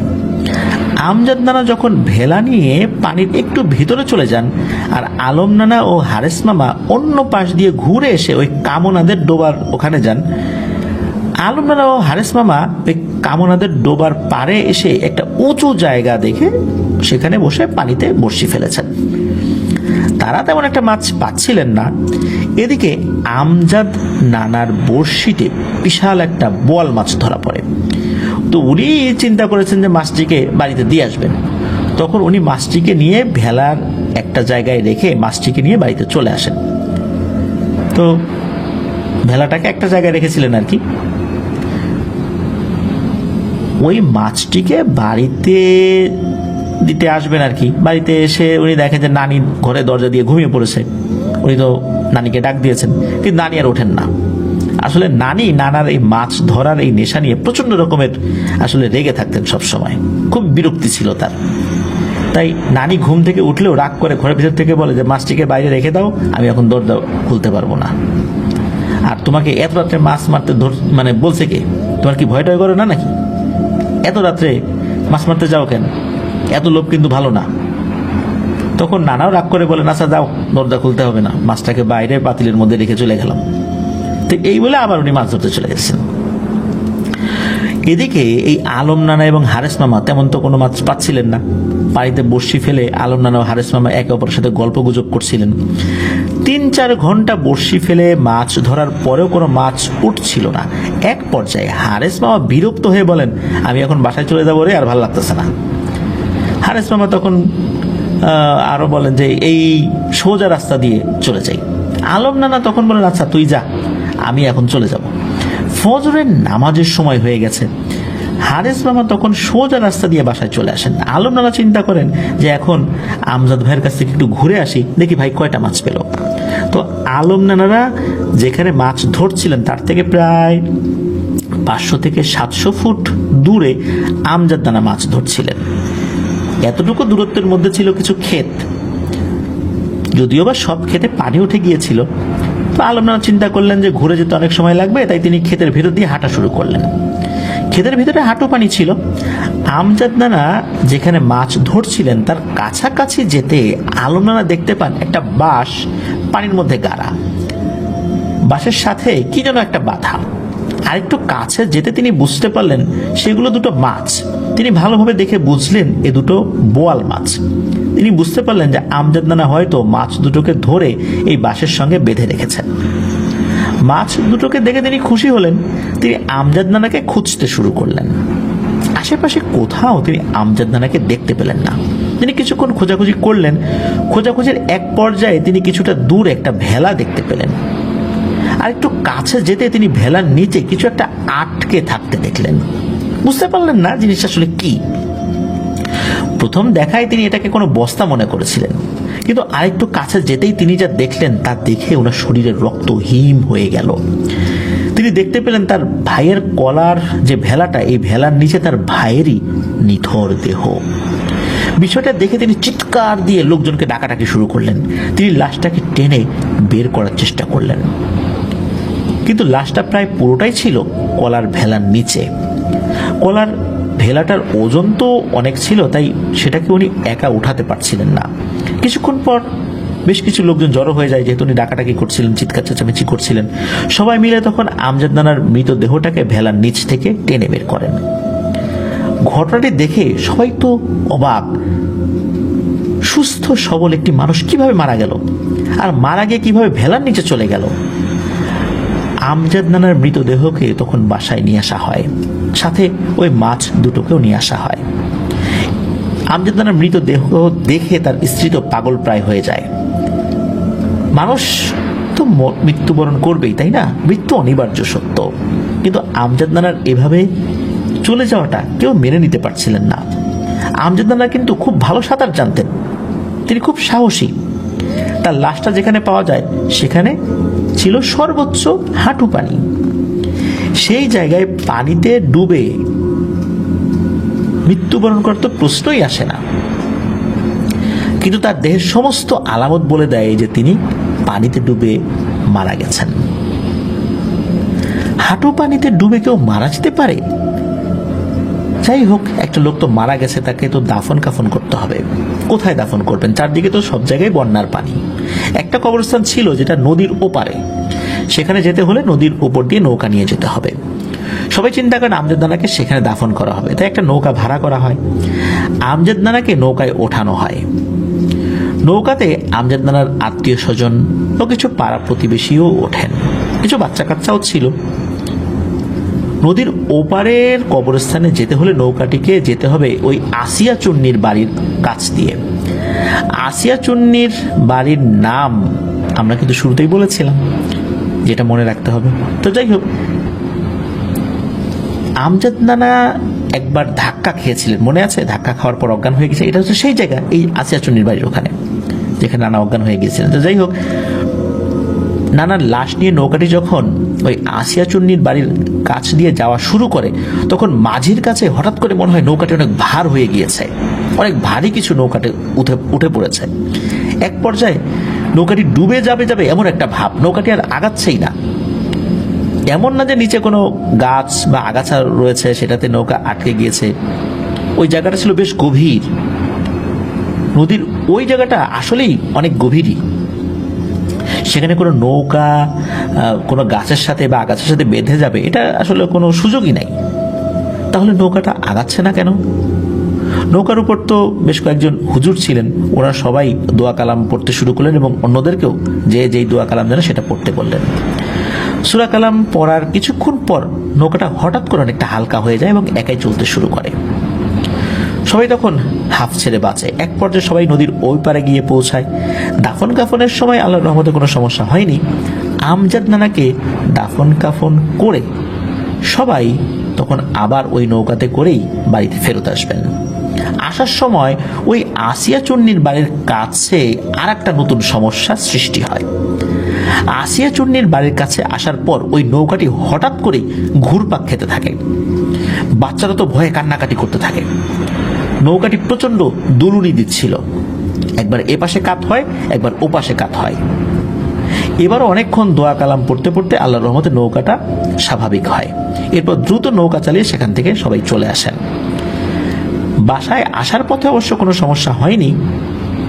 তো উনি যে এই দুটি মাছ ধরেছিলেন এগুলো কিন্তু ফকির মিসকিনকে খাইয়ে দেওয়া হয়েছিল। প্রিয় লিসেনার্স, এই ঘটনাতে বেশ কিছু বিষয় অমীমাংসিতই থেকে যায়। এই যে আমজাদ নানা, ওনার সাথে প্রথম যে ঘটনাটি ঘটেছিল, উনি যে একটি মাছ ধরেছিলেন, ফেরার পথে আবার মনে করলেন যে একটু হাতে মাছ ধরি, তখন একটা মাছ ধরেছিলেন। সেই মাছটি উনি মালয়ের মধ্যে রাখার সময় হঠাৎ করে ওনার হাতটা চেপে ধরেছিল। কেন? উনি কাউকে এটা বলতে নিষেধ করেছিলেন। ওনার মৃত্যুর পরেই ওনার ভাই এই আলম নানা, উনি এই বিষয়টি সকলকে বলেছিলেন যে এর আগেও এই ধরনের ঘটনা ঘটেছিল। তারপর হঠাৎ করে ওনার পেছনে ধাক্কা, অজ্ঞান হয়ে যাওয়া, এরপর ওনার করুণ মৃত্যু। এই যে দুটো বোয়াল মাছ বেঁধে রেখেছিলেন, এটার কি কোনো রহস্য রয়েছে? ওনার মৃত্যুটা কিভাবে হলো, যেহেতু উনি মারা গিয়েছেন কাউকে বলে যেতে পারেননি, আর এই কারণেই এই বিষয়টা রহস্যই রয়ে গেল। ওনার পরিবার থেকেও এই বিষয়টি জানার খুব বেশি চেষ্টা করা আসলে হয়েছে কিনা এটা অবশ্যই ঘটনায় বলা হয়নি। আর এই যে কামরাড্ডো বা আসিয়া চুন্নির বাড়ির এই জায়গা, এটা নিয়ে নাকি আরো ঘটনা রয়েছে, সেগুলো পরবর্তীতে আমাদেরকে পাঠাবেন বলে জানিয়েছেন। আমরা অপেক্ষায় থাকব সেই ঘটনাগুলোর। প্রিয় লিসেনার্স, মাছ ধরা কেন্দ্রিক ঘটনাগুলো ভৌতিক জগতের ক্লাসিক্যাল ঘটনা বলতে হবে। কোনো একটা এপিসোড করতে গেলে মাছ ধরার ঘটনা থাকবে না এমনটা আসলে সাধারণত খুবই কম হয়। তো এটি ছিল এমন একটি ঘটনা, আর ঘটনাটি আসলে খুব মর্মান্তিকভাবে শেষ হলো। অনেক কিছু রহস্যই রয়ে গেল। আমরা হয়তোবা আর কখনোই জানতে পারবো না কি হয়েছিল আমজাদ নানার সাথে। আল্লাহ তাআলা তার ভুল ত্রুটি ক্ষমা করুন। প্রিয় লিসেনার্স, চলুন আমরা চলে যাব আমাদের এবারের এপিসোডের পরবর্তী আরো একটি নতুন ঘটনায়। আবারও স্বাগত।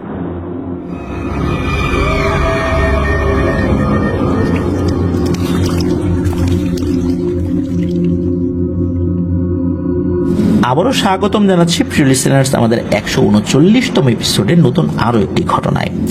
এখন যার ঘটনাটি মূলত আপনাদের সামনে উপস্থাপন করব তার নাম শাকিল। ওনার বাড়ি কুমিল্লা জেলার হোমনা উপজেলার ছোট ঘাড়মোড়া গ্রামে। ঘটনাটি মূলত ঘটেছিল বাগেরহাট জেলার রামপাল উপজেলার কাদের খোলা গ্রামে। সেখানে ওনার নানার বাড়ি। ওনার নানারা ছিলেন দুই ভাই। ওনার নানা ছিলেন বড়, তার নাম ছিল রফিক ডাক্তার। উনি মূলত একজন গ্রাম্য ডাক্তার ছিলেন, সেরকম বড় কোনো ডাক্তার নয়। নানারা ছিলেন আবার দুই ভাই। ছোট নানা উনি একজন কবিরাজ ছিলেন, কবিরাজি চিকিৎসা, ঝাড়ফুঁক এগুলো করতেন। আর এই যে বড় নানা যিনি, তার সাথে কিন্তু এটা নিয়ে বিভিন্ন বিষয়ে বাকবিতণ্ডা লেগেই থাকতো। কারণ এই যে রফিক ডাক্তার নানা যিনি, উনি কিন্তু এই সমস্ত কবিরাজি চিকিৎসা, ঝাড়ফুঁক এগুলোতে বিশ্বাস করতেন না। এটা নিয়ে কিন্তু দুই ভাইয়ের মধ্যে সবসময় তর্ক বিতর্ক হতোই। ঘটনার শুরুটা কিভাবে হলো চলুন যাই। ওনার নানার বিয়ের দিন, মানে এই শাকিল ভাইয়ের নানার বিয়ের দিন, আসলে ওই দিন থেকেই শুরু।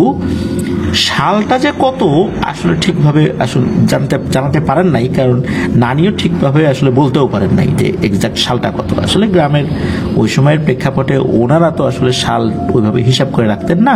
তো যাই হোক, এই যে নানি, ওনার বাবাও কিন্তু একজন গ্রাম্য ডাক্তার ছিলেন অন্য গ্রামের। সেই সুবাদে এই নানার সাথে বিয়ে ঠিক হয় আর কি, কোনো না কোনোভাবে পরিচয় হয়ে গিয়েছিল। তো নানা নানির বিয়ে খুব সুন্দরভাবেই হয়, কোনো ধরনের সমস্যা ছাড়াই। বিয়ের দিন রাতেই, আসলে মধ্যরাত নাকি ভোর রাত এটা নিশ্চিতভাবে আসলে বলা যায় নাই, নানির ওয়াশরুমে যাওয়ার দরকার হয়। উনি একা একাই বের হয়েছিলেন, চিন্তা করেছিলেন যে বিয়ের রাত তো, বাড়িতে তো অনেক মেহমান আসছে, তারা হয়তো বা জেগেই থাকবে বা উঠোনে বসে গল্প করবে। এরকমটা তো হয়, সারা রাত বসে গল্প করে, হই হুল্লোড় করে। যদিও বা উনি হই হুল্লোড়ের কোনো শব্দ পান নাই, এই জন্য আসলে এটা নিয়ে ওনার মাথা ব্যথাও ছিল না। আর বিয়ের রাত্রেই তার হাজব্যান্ডকে ডাকাডাকি করবেন, উনি বিষয়টা আসলে একটু বিব্রত বোধ করেছিলেন ডাকাডাকি করতে। উনি বাইরে বের হয়েছেন। তো বাইরে বের হয়ে উঠোনে এসেই উনি বেশ অবাক হন। তখন অনেক মানুষ উঠোনে, এক একজন এক এক কাজে ব্যস্ত, হাসাহাসি করছে, নাচ গান করছে। কিন্তু ঘরের ভিতরে থেকে উনি এই টাইপের কোনো শব্দই শুনতে পেলেন না কেন। পুরো উঠোনে সবাই বিয়ের আনন্দতে ব্যস্ত। নানি মনে করেন মনে হয় বেশি রাত হয় নাই, তাই সবাই এখনো জেগে আছে। আর ঘরে তো ঘড়িও ছিল না যে উনি সময় দেখবেন। তো নানি চিন্তা করলেন যে এখন সবার সামনে ওয়াশরুমে যাব, একটু পরেই যাই, ঘরে ফেরত যাই।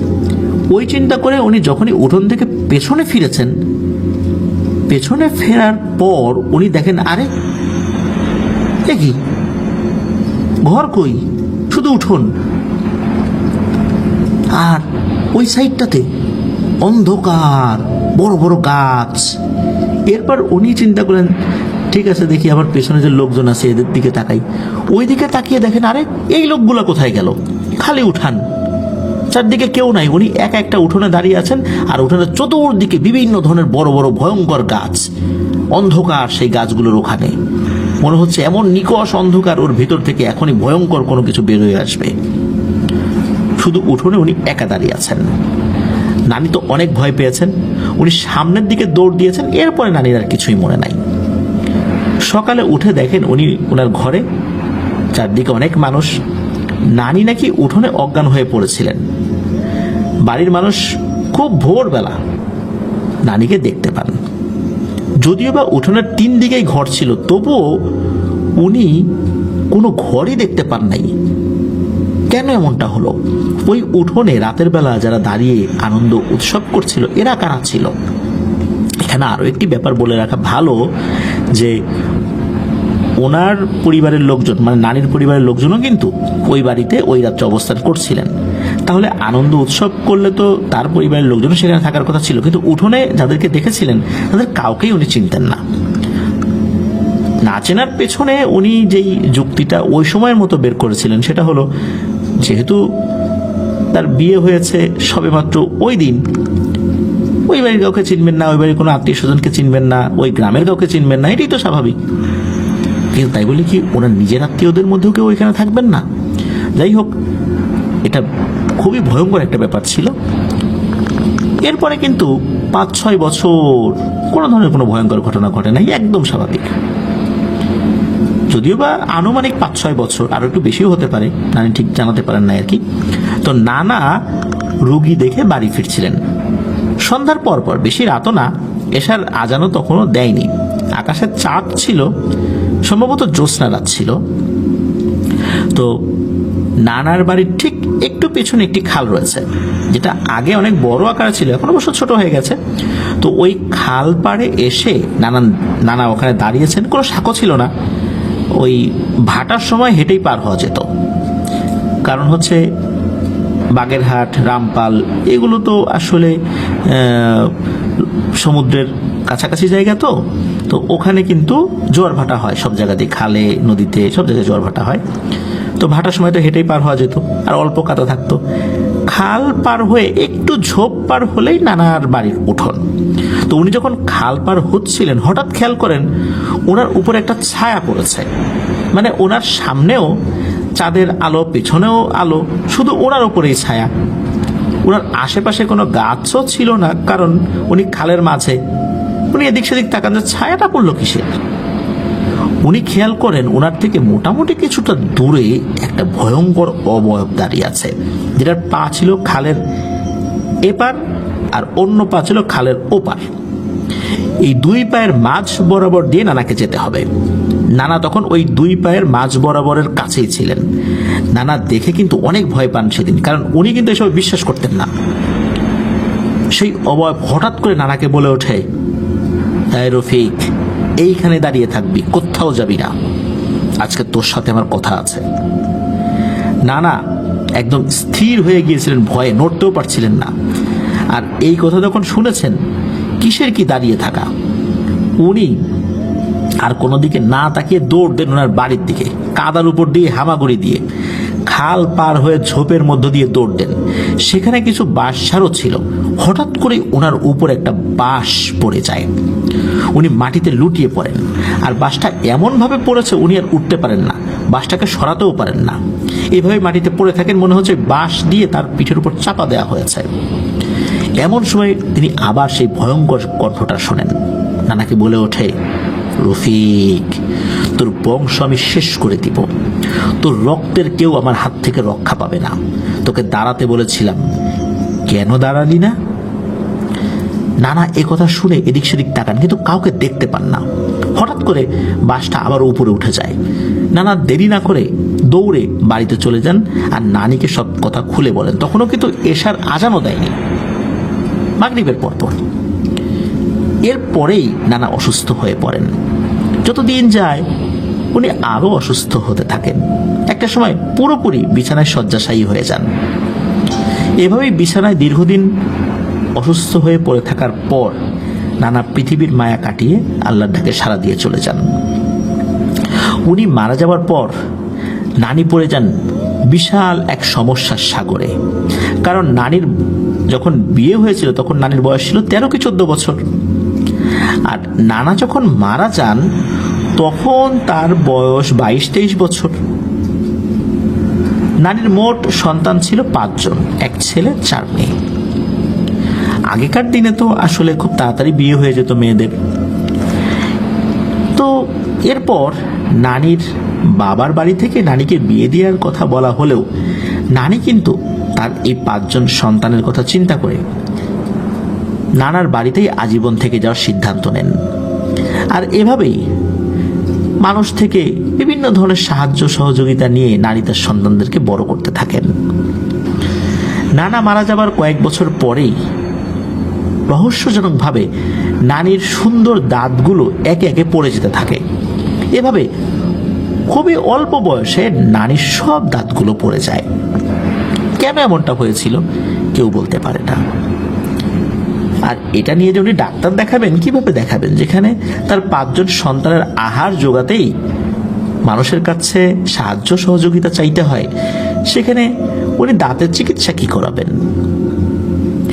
শত কষ্টের মাঝেও নানি একে একে সন্তানদেরকে বড় করতে থাকেন। তবে এর মাঝে ওনার সাথে কোনো ভয়ের ঘটনা ওভাবে ঘটেনি। তবে একদম যে ঘটেনি এটা বলা যাবে না।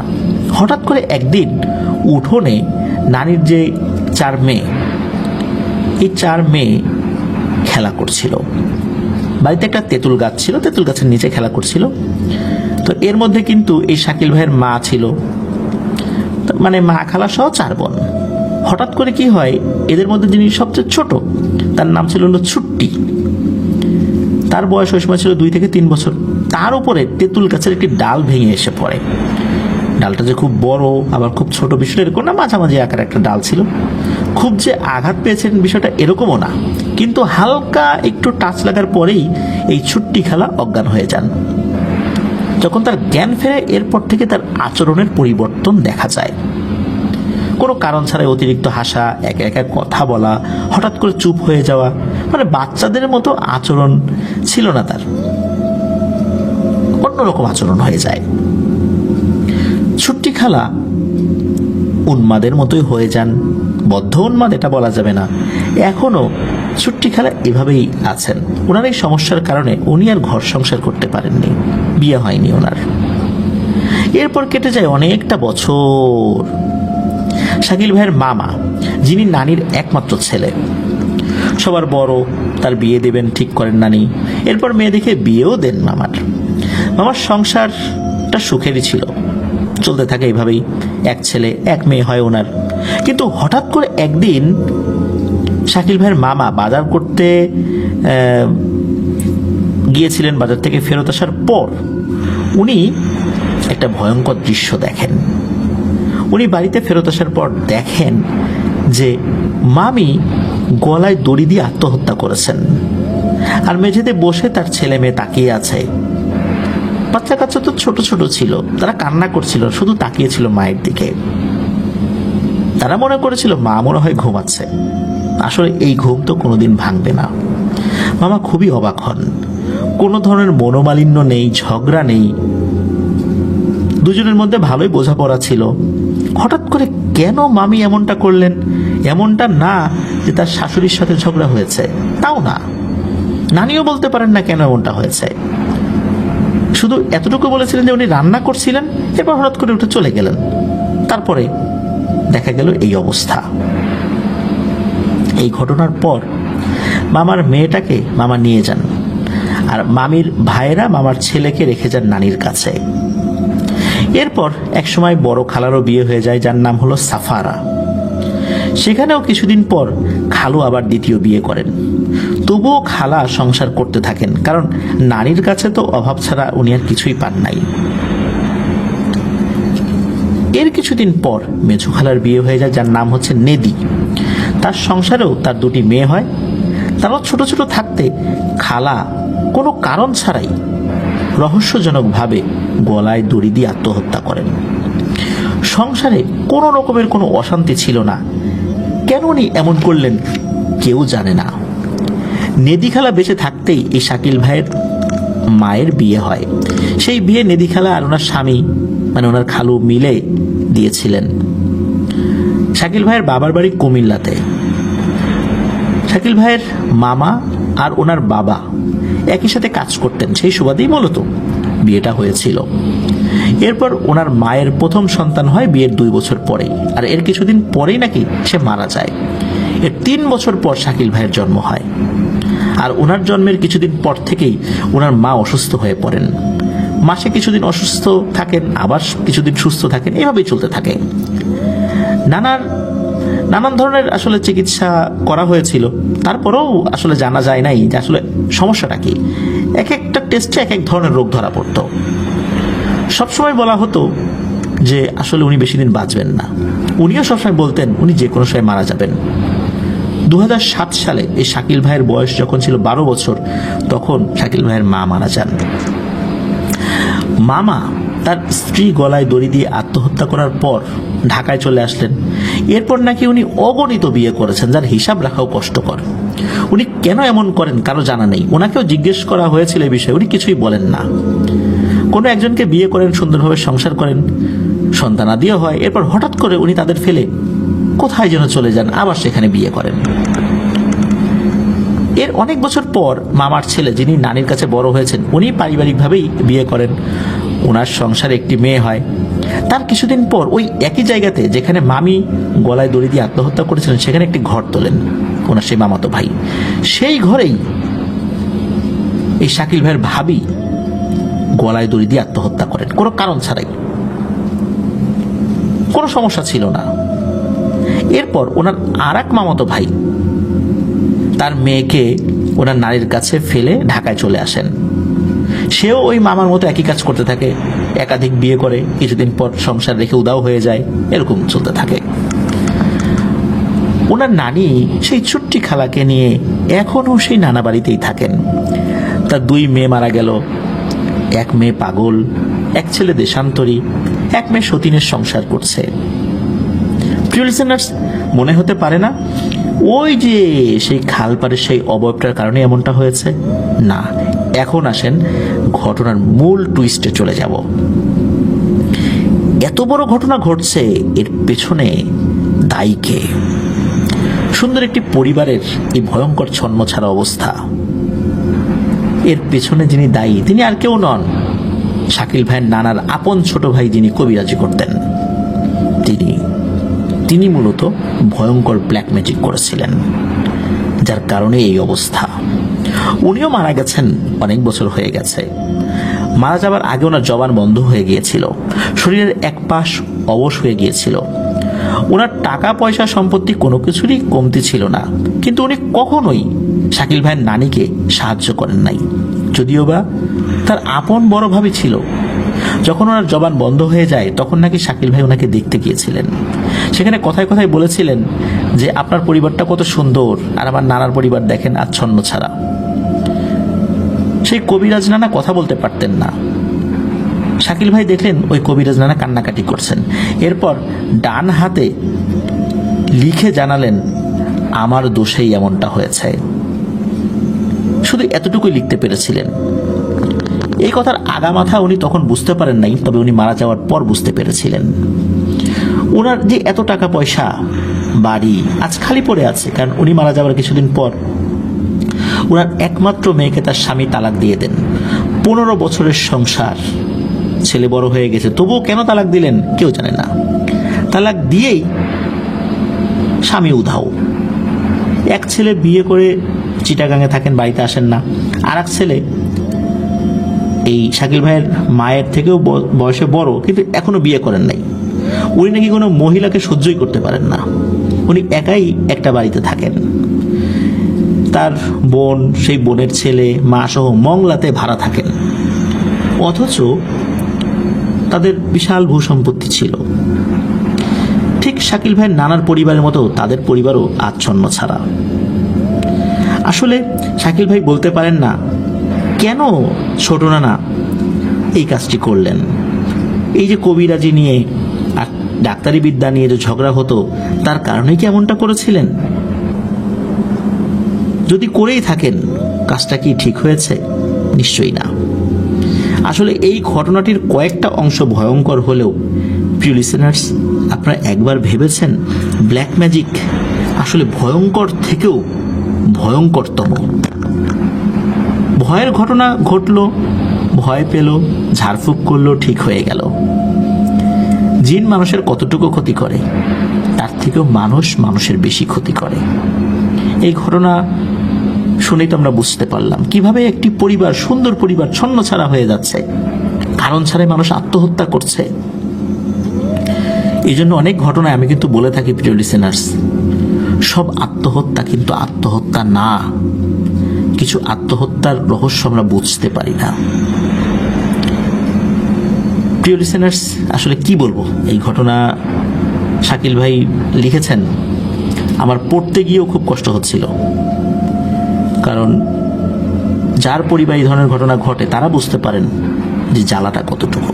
আমরা শুনে শুধু একটু সহমর্মিতা জানাতে পারবো, তাদের কষ্টের ভাগিদার হয়তোবা কখনোই হতে পারবো না। তবে এতটুকু বলতে পারি যে যারা এখনো মনের মধ্যে কাউকে ক্ষতি করার পরিকল্পনা আমরা নিয়ে রেখেছি, জাদুটোনা করে সাবধান হয়ে যাই, কারণ দুনিয়া আখিরাত দুটাই বরবাদ হয়ে যাবে। মৃত্যুর পূর্বেও কঠিন নারকীয় যন্ত্রণা ভোগ করতে হবে। আল্লাহ আমাদেরকে বুঝার তৌফিক দান করুন। প্রিয় লিসেনার্স, চলুন চলে যাব আমাদের এবার এপিসোডের পরবর্তী আরো একটি নতুন ঘটনায়। আবারও স্বাগত।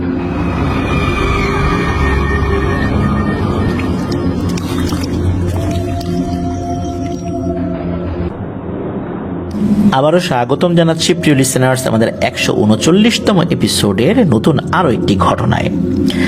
এখন যার ঘটনাটি আপনাদের সামনে উপস্থাপন করব, উনি একজন রেমিটেন্স যোদ্ধা ভাই। ওনার নাম মোহাম্মদ শরীফুল ইসলাম। ওনার বাড়ি কুমিল্লা জেলার ব্রাহ্মণপাড়া থানার ছোট ধুসিয়া গ্রামে। উনি বর্তমানে মালয়েশিয়ার সেলাঙ্গরে একটি কোম্পানিতে কর্মরত রয়েছেন। উনি যে ঘটনাটি শেয়ার করেছেন, এই ঘটনাটি ওনার নিজের সাথেই এই অল্প কিছুদিন আগেই ঘটে গেছে। সময়টা 2024 সালের অক্টোবরের 2 তারিখ রাত 12টার আশেপাশে হবে, এমন একটা সময়। ওনাদের কোম্পানিতে নিয়ম ছিল 15 দিন রাত্রে আর 15 দিন দিনে কাজ করতে হয়। তো ওনার তখন কাজ ছিল রাতের বেলা।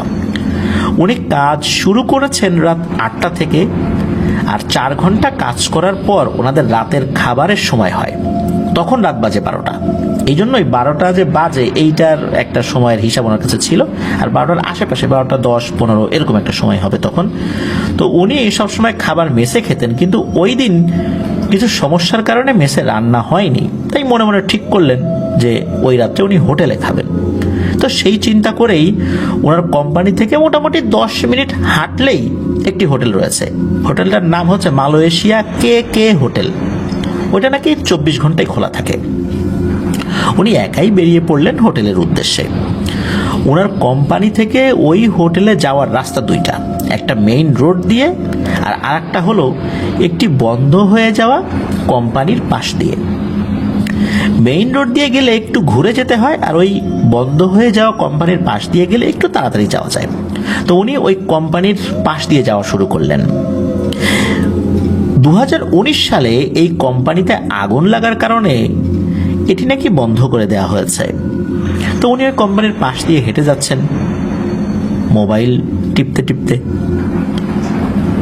3 থেকে 5 মিনিট হাঁটার পর হঠাৎ ওই বন্ধ কোম্পানির 2য় তলার ভেতরের একটি রুম থেকে লাইটের আলো জ্বলা দেখতে পান। জ্বলছে নিভছে, জ্বলছে নিভছে, অথচ পুরো ফ্লোরে বা পুরো বিল্ডিং এর কিন্তু কোথাও আলো জ্বলছে না। তো উনি মনে মনে ভাবলেন যে আরে, এই বিল্ডিং এতে আসলে বিদ্যুৎ সংযোগ অনেক আগে থেকেই বিচ্ছিন্ন। এই বিল্ডিং এ যখন আগুন লাগে এরপর থেকে ওই যে বিদ্যুৎ সংযোগ বিচ্ছিন্ন রয়েছে, এর মধ্যে আর কখনোই বিদ্যুৎ সংযোগ দেয়া হয়নি। আর পুরো বিল্ডিং এর কোথাও আলো নাই, সব দিকে ঘুটঘুটে অন্ধকার। এই রুমে কেন আলো জ্বলছে নিভছে? তো উনি ভেবেছিলেন হয়তোবা কোনো কারণে বিদ্যুৎ সংযোগ স্থাপন করা হয়েছে, কাজ চলছে। উনি এটা স্বাভাবিকভাবেই নিয়েছেন। একটু কৌতূহলী ভাব থাকলেও বিষয়টা নিয়ে আসলে খুব ভাবনা চিন্তা করার সময় ওনার ছিল না। উনি ওনার মতো করে পথ চলতে শুরু করেন। 4-5 কদম সামনে হাঁটার পর হঠাৎ করে ওনার মাথার উপর একটি শব্দ শুনতে পান। শব্দ শুনে উনি উপর দিকে তাকান, কিন্তু কিছু দেখতে পান না। পরে আবার হাঁটতে শুরু করেন। হঠাৎ করে উনি দেখতে পান যে ওনার গায়ে রক্তের মতো কালচে এই টাইপের কোনো কিছু, একটা তরল পদার্থ পড়ছে। তো উনি তখন উপরের দিকে তাকিয়েছেন, আর উনি যেটা দেখেছেন সেটা দেখে মারাত্মক ভয় পান। উনি দেখলেন একটি মেয়ে, মুখ মনে হয় পুড়ে গেছে, শরীরের মাংস যেন শরীর থেকে এক্ষুনি খসে পড়বে। কি ভয়ঙ্কর ভাবে হাসি দিচ্ছে, মুখের হাড়, দাঁতের চোয়াল এগুলোও দেখা যাচ্ছে। আশেপাশে তো আলো ছিল, ওই বিল্ডিং এর ভেতরে আলো না থাকলেও আশেপাশে তো অনেক বড় বড় লাইট টাইট তো থাকেই, বিভিন্ন বিল্ডিং এর উপরে ফ্লাড লাইট থাকে, সেগুলোতে কিন্তু স্পষ্টই দেখা যায়। আর উনি স্পষ্টভাবে এটা দেখেছিলেন। এই দৃশ্য দেখে ওনার শরীর তো ভয়ে জমে গেছে। উনি কি চিৎকার দিবেন না কি করবেন ভেবে পাচ্ছিলেন না। হঠাৎ করে কি হলো, ওই মেয়েটা এক লাফ দিয়ে ওই যে কিছুক্ষণ আগে যে রুমে আলো জ্বলছিল নিভছিল যেটা দেখেছিলেন, ওই রুমটার দিকে চলে গেল। আর যেই না চলে গেল, ওই রুমটা হঠাৎ করে অন্ধকার হয়ে গেল, অথচ কিছুক্ষণ আগেই সেখানে আলো জ্বলছিল নিভছিল। এমনকি ওই মেয়েটা ওই রুমের দিকে দৌড় দেওয়ার আগেও এমনটাই হচ্ছিল। ওনার তো আসলে ভয়ে এমন অবস্থা খারাপ হয়ে গিয়েছিল যে কি দোয়া পড়বেন কোনটা পড়বেন না এইটা আসলে মাথায় কাজ করছে না। যেটা মুখে আসে ওটাই পড়ছে। এটা পড়তে পড়তে কিসের কি হোটেলে গিয়ে খাওয়া দাওয়া, দৌড়ে ওনার কোম্পানিতে চলে আসছেন। এর পরের দিন সকালবেলা উনি রুমে গিয়েছেন, গোসল করে ওনার এক বাংলাদেশি ভাইকে নিয়ে সোজা ওখানকার একটা মসজিদের ইমাম সাহেবের কাছে গিয়েছেন এবং ওনার সাথে কথা বলেন এবং বলেন যে গত রাত্রে উনি কি দেখেছিলেন। তো মূলত আসলে মালয় ভাষা শরীফুল ভাই ওই সময় ভালো পারতেন না। তো ওই যে ভাই যাকে উনি সাথে নিয়ে গিয়েছিলেন, মূলত উনি মালয় ভাষা খুব ভালো পারতেন, এই জন্য তাকে সাথে নিয়ে গিয়েছিলেন। ইমাম সাহেব কিন্তু মালয়েশিয়ান ছিলেন।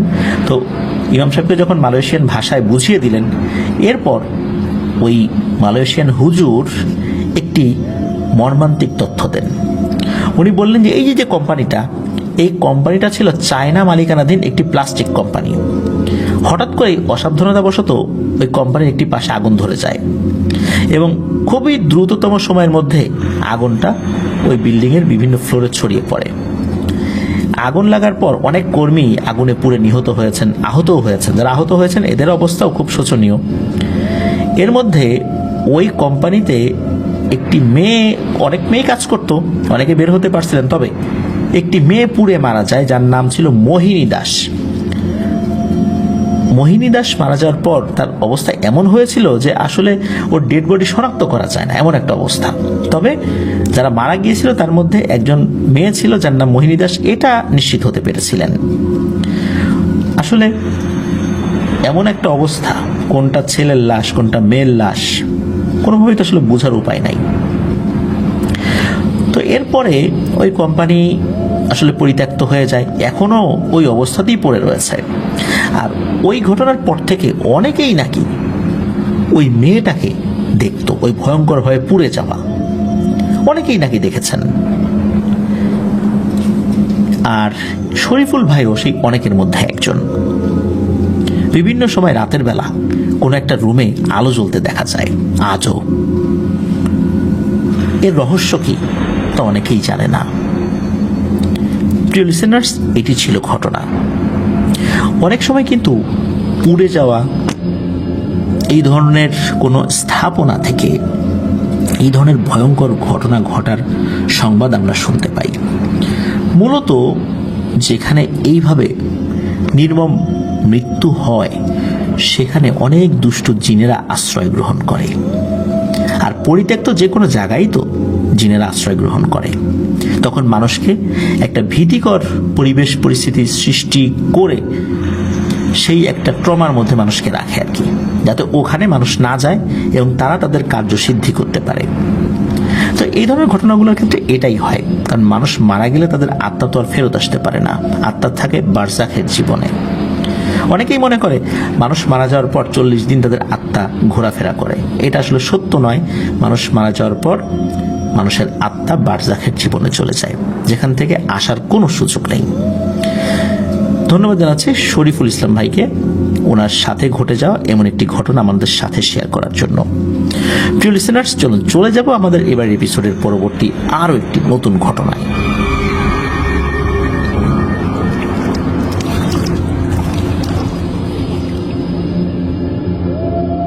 প্রিয় লিসেনার্স, স্বাগতম জানাচ্ছি আমাদের 139তম এপিসোডের নতুন আরো একটি ঘটনায়। এবারের ঘটনাটি কিন্তু আমার নিজের সংগ্রহ করা।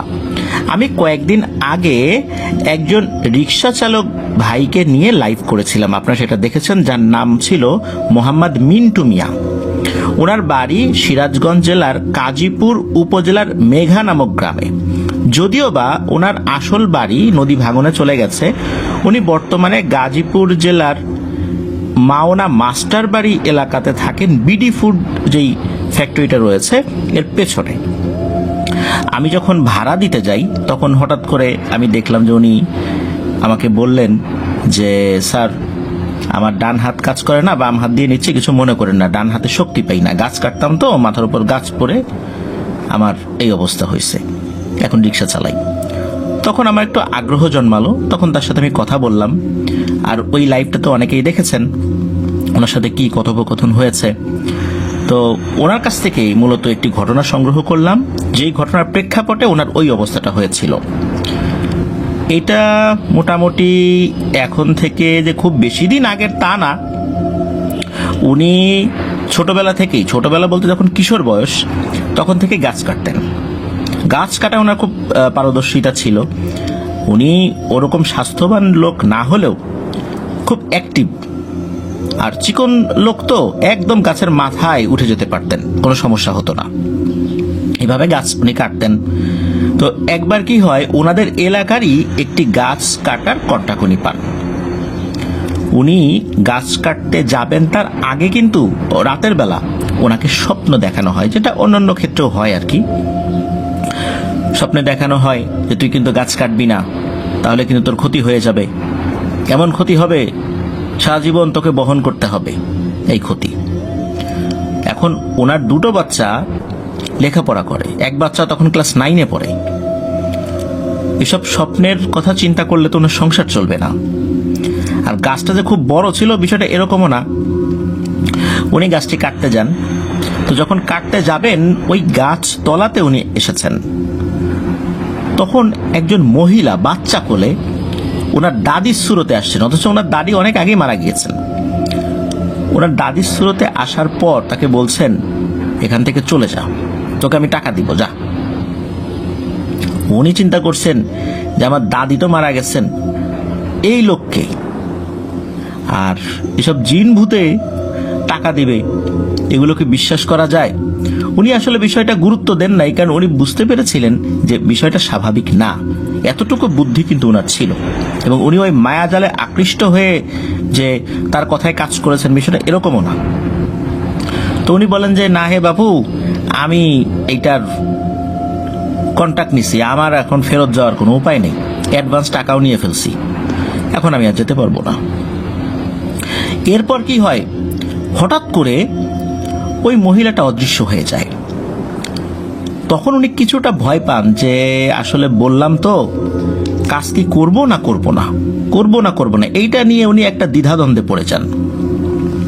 তখন কিন্তু একদম দিনের বেলা, আগের দিন তো সে গাছ দেখে গিয়েছিলেন, সকালবেলা এসে মালিক একবার দেখিয়েও গিয়েছেন, উনি একাই ছিলেন, অন্য কেউ ছিল না। মানে যে গাছ উনি একাই অনায়াসে কেটে ফেলতে পারবেন আর কি। বললাম না, খুব বেশি বড়ও না, পুরনো গাছও না।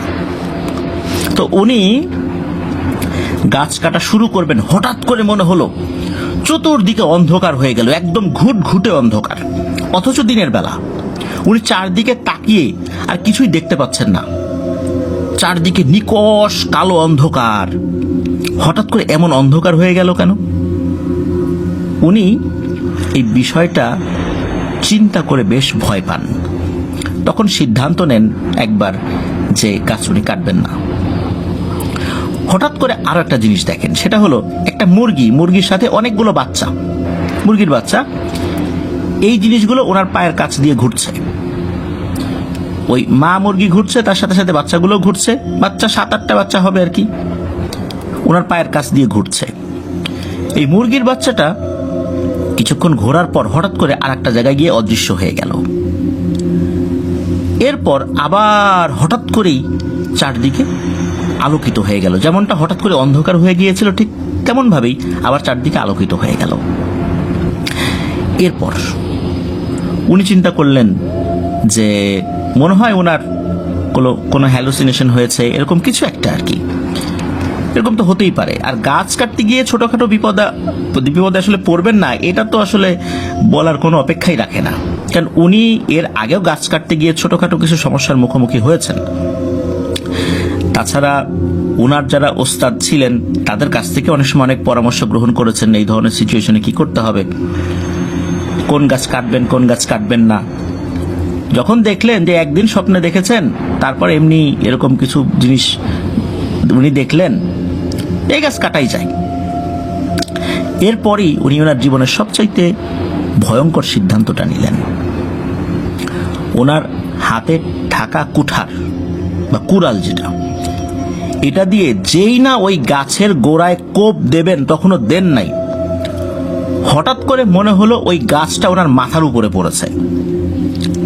ওনার মাথার বাম সাইডটাতে আঘাত লাগলো, এত জোরে আঘাত লাগলো ওনার আর কোনো হুঁশ জ্ঞান নেই, উনি ওইখানেই সেন্সলেস হয়ে পড়ে যান। গাছের মালিক কতটুকু গাছ কাটা হয়েছে এটা দেখার জন্য যখন আসেন, তখন এসে দেখেন এই মিন্টু মিয়া উনি অজ্ঞান হয়ে পড়ে আছেন। তাকে ওখান থেকে উদ্ধার করা হয়, প্রথমে স্থানীয় হসপিটালে নিয়ে যাওয়া হলেও সেখান থেকে বগুড়ার জিয়া মেডিকেলে রেফার করা হয়। সেখানে দীর্ঘ সময় উনি চিকিৎসাধীন ছিলেন। ওনার আসলে তেমন তো আর্থিক অবস্থা ভালো ছিল না। স্থানীয় যে মেম্বার চেয়ারম্যান তারা হেল্প করেছিলেন। 4,000 টাকার উপরে এক একটা ইনজেকশন ছিল। ওনার মাথার এক পাশের হাড় মানে খুলি ভেঙে গিয়েছিল। আমি ভিডিওতে আপনাদেরকে দেখিয়েছি। মাথার বাম পাশে ভেঙে যাওয়ার কারণে ওনার ডান পাশটা অনেকটাই কাজ করে না। পর মূলত ওনার সন্তানদের লেখাপড়া বন্ধ হয়ে যায়। এরপর উনি পরিবার সহ গাজীপুরে চলে আসেন। এরপর থেকে রিক্সা চালাচ্ছেন। তো এভাবেই ওনার চলছে। যেহেতু ওনার সাথে আমি বেশ কিছুক্ষণ কথা বলেছি, চিন্তা করলাম এই সময়ে উনি আর একটা ভাড়া মারতে পারতেন। ওনাকে আমি চেষ্টা করেছিলাম শুরুর দিকে যে ওনার সাথে যেই ভাড়ার চুক্তিটা আমার হয়েছিল তার থেকে কিছু টাকা বেশি দিই। কিন্তু দেখেন ওনার আত্মসম্মান বোধ কতটা স্ট্রং, উনি সেটা নিতে রাজি হচ্ছিলেন না। এটা দেখে আমার খুবই ভালো লাগলো। আমিও নাছর বান্দা, ওনাকে দেবই। অবশেষে আলহামদুলিল্লাহ আমি দিতে সক্ষম হলাম। ওনার যে শারীরিক অবস্থা, এতে কোনোভাবেই রিক্সা চালানো পসিবল না। তারপরেও আল্লাহর এক অসীম রহমতে উনি রিক্সা চালাচ্ছেন। তো এভাবেই কিন্তু একটা জীবন্ত কিংবদন্তি, গাছ কাটতে গিয়ে এই ধরনের বিপদে পড়েছেন এরকম লোক আমাদের সামনে দিয়ে ঘুরে বেড়াচ্ছেন। আপনারা সেই ভিডিওটা দেখেছেন, নতুন করে আসলে বলার কিছু নাই। ঘটনাটা খুব বেশি বড়ও না। যদি ভিডিওটা দেখে না থাকেন, আমাদের চ্যানেলের যেই ফেসবুক পেজ রয়েছে, গ্রুপ রয়েছে, সেখানে ভিডিওটা আছে যেখানে আমি লাইভ করেছিলাম। সেখানে গিয়ে আপনারা ভিডিওটি দেখে আসতে পারেন। তো মিন্টু মিয়া ভাই এখনো এই অবস্থাতেই আছেন আর কি। ঢাকাতেই রিক্সা চালান। ওনার জন্য আমাদের তরফ থেকে শুভকামনা রইল। আসলে এই ধরনের যেই কাজগুলো, এগুলো ক্ষেত্র বিশেষে অনেক ঝুঁকিপূর্ণ হয়। আমরা তো বিভিন্ন গল্প শুনতাম, এরকম একটা লোক যে আমি এইভাবে পেয়ে যাব চিন্তাই করি নাই। এইটি ছিল ঘটনা। প্রিয় লিসেনার্স, আশা করছি এই ঘটনায় যতটুকু ভয়ের উপাদান ছিল আমি বলার চেষ্টা করেছি, তার থেকে আর একটা বিষয় আমি আপনাদেরকে বলি। সেটা হলো ওনার আত্মসম্মান বোধ, যেটা অতিরিক্ত টাকা উনি নিতে রাজি হচ্ছিলেন না। এটা আমার কাছে খুবই ভালো লেগেছে। ওনাকে অনেক বুঝিয়ে আমি দিতে পেরেছিলাম আলহামদুলিল্লাহ। তো এখানে একটা বিষয়, আমরা অনেক সময় বিভিন্ন জায়গায় যাই, কাউকে টাকা যদি আমরা অতিরিক্ত দেই খুশি হয় না, মানে আরো আরো আরো তারা চেতেই থাকে, মানে আরো দিলে পারে তারা খুব তাদের ভালো লাগতো। কিন্তু আমরা যখন রিক্সায় উঠি, খেয়াল করবেন যে আমরা 20 টাকা ভাড়া মিটানোর পর, যদি নামার পর 20 টাকা দেওয়ার পর 5 টাকা অতিরিক্ত দিই, ওনারা যে হাসিটা দেন, কতটুকু খুশি হন ওনারা ওই 5 টাকা পেয়ে। আমরা এই হাসির দৃশ্যটা যেন মিস না করি, বারবার দেখতে চাই। এই জন্য আমরা যখন রিক্সায় উঠবো বা এই ধরনের খেটে খাওয়া মানুষদের দ্বারা কোনো সার্ভিস নিব, ওনাদের সাথে ভাড়া আমরা মিটাবো, নির্দিষ্ট ভাড়াও আমরা দিব। এরপর আমাদের সাধ্য অনুযায়ী যদি 5 টাকা 10 টাকা বেশি দিই, ওনাদের ওই হাসি মুখটা, বিশেষ করে ওনারা যে হাসিটা দেয়, সেটা আমার মনে হয় কোটি টাকা দিয়েও আমরা পাবো কিনা সন্দেহ। এটা আমাদের সামর্থ্য অনুযায়ী আমরা করতে পারি।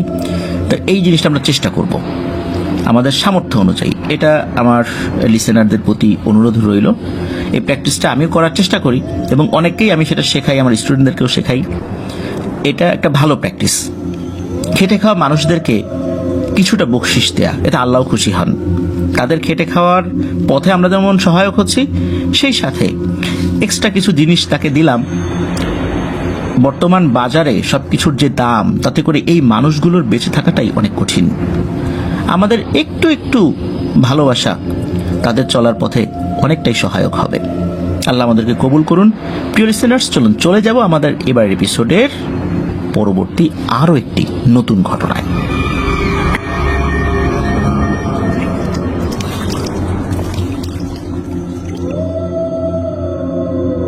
প্রিয় লিসেনার্স, ফিরে এলাম আমাদের এবারের 139তম এপিসোডের ষষ্ঠ এবং শেষ ঘটনায়। এখন যার ঘটনাটি আপনাদের সাথে শেয়ার করব, তার নাম নাহিমুল ইসলাম।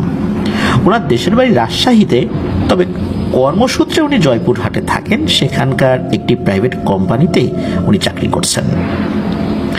উনি অনেক আগে থেকে আফনান দ্য ওয়ার্ল্ডের ঘটনাগুলো শুনছিলেন, তবে আসলে ঘটনা খুব একটা উনি পাঠান নাই। এই পাঠাবো সেই পাঠাবো এরকম করতে করতে আসলে শেষ পর্যন্ত একটি ঘটনা উনি পাঠিয়েই ফেললেন। আর এমন একটি ঘটনা পাঠালেন যে ঘটনাটি আসলে আমাদের হৃদয়কে ছুঁয়ে যায়। চলুন ঘটনাটি শুনে আসি। ঘটনাটি ওনার এক দুঃসম্পর্কের চাচার সাথে ঘটে যাওয়া।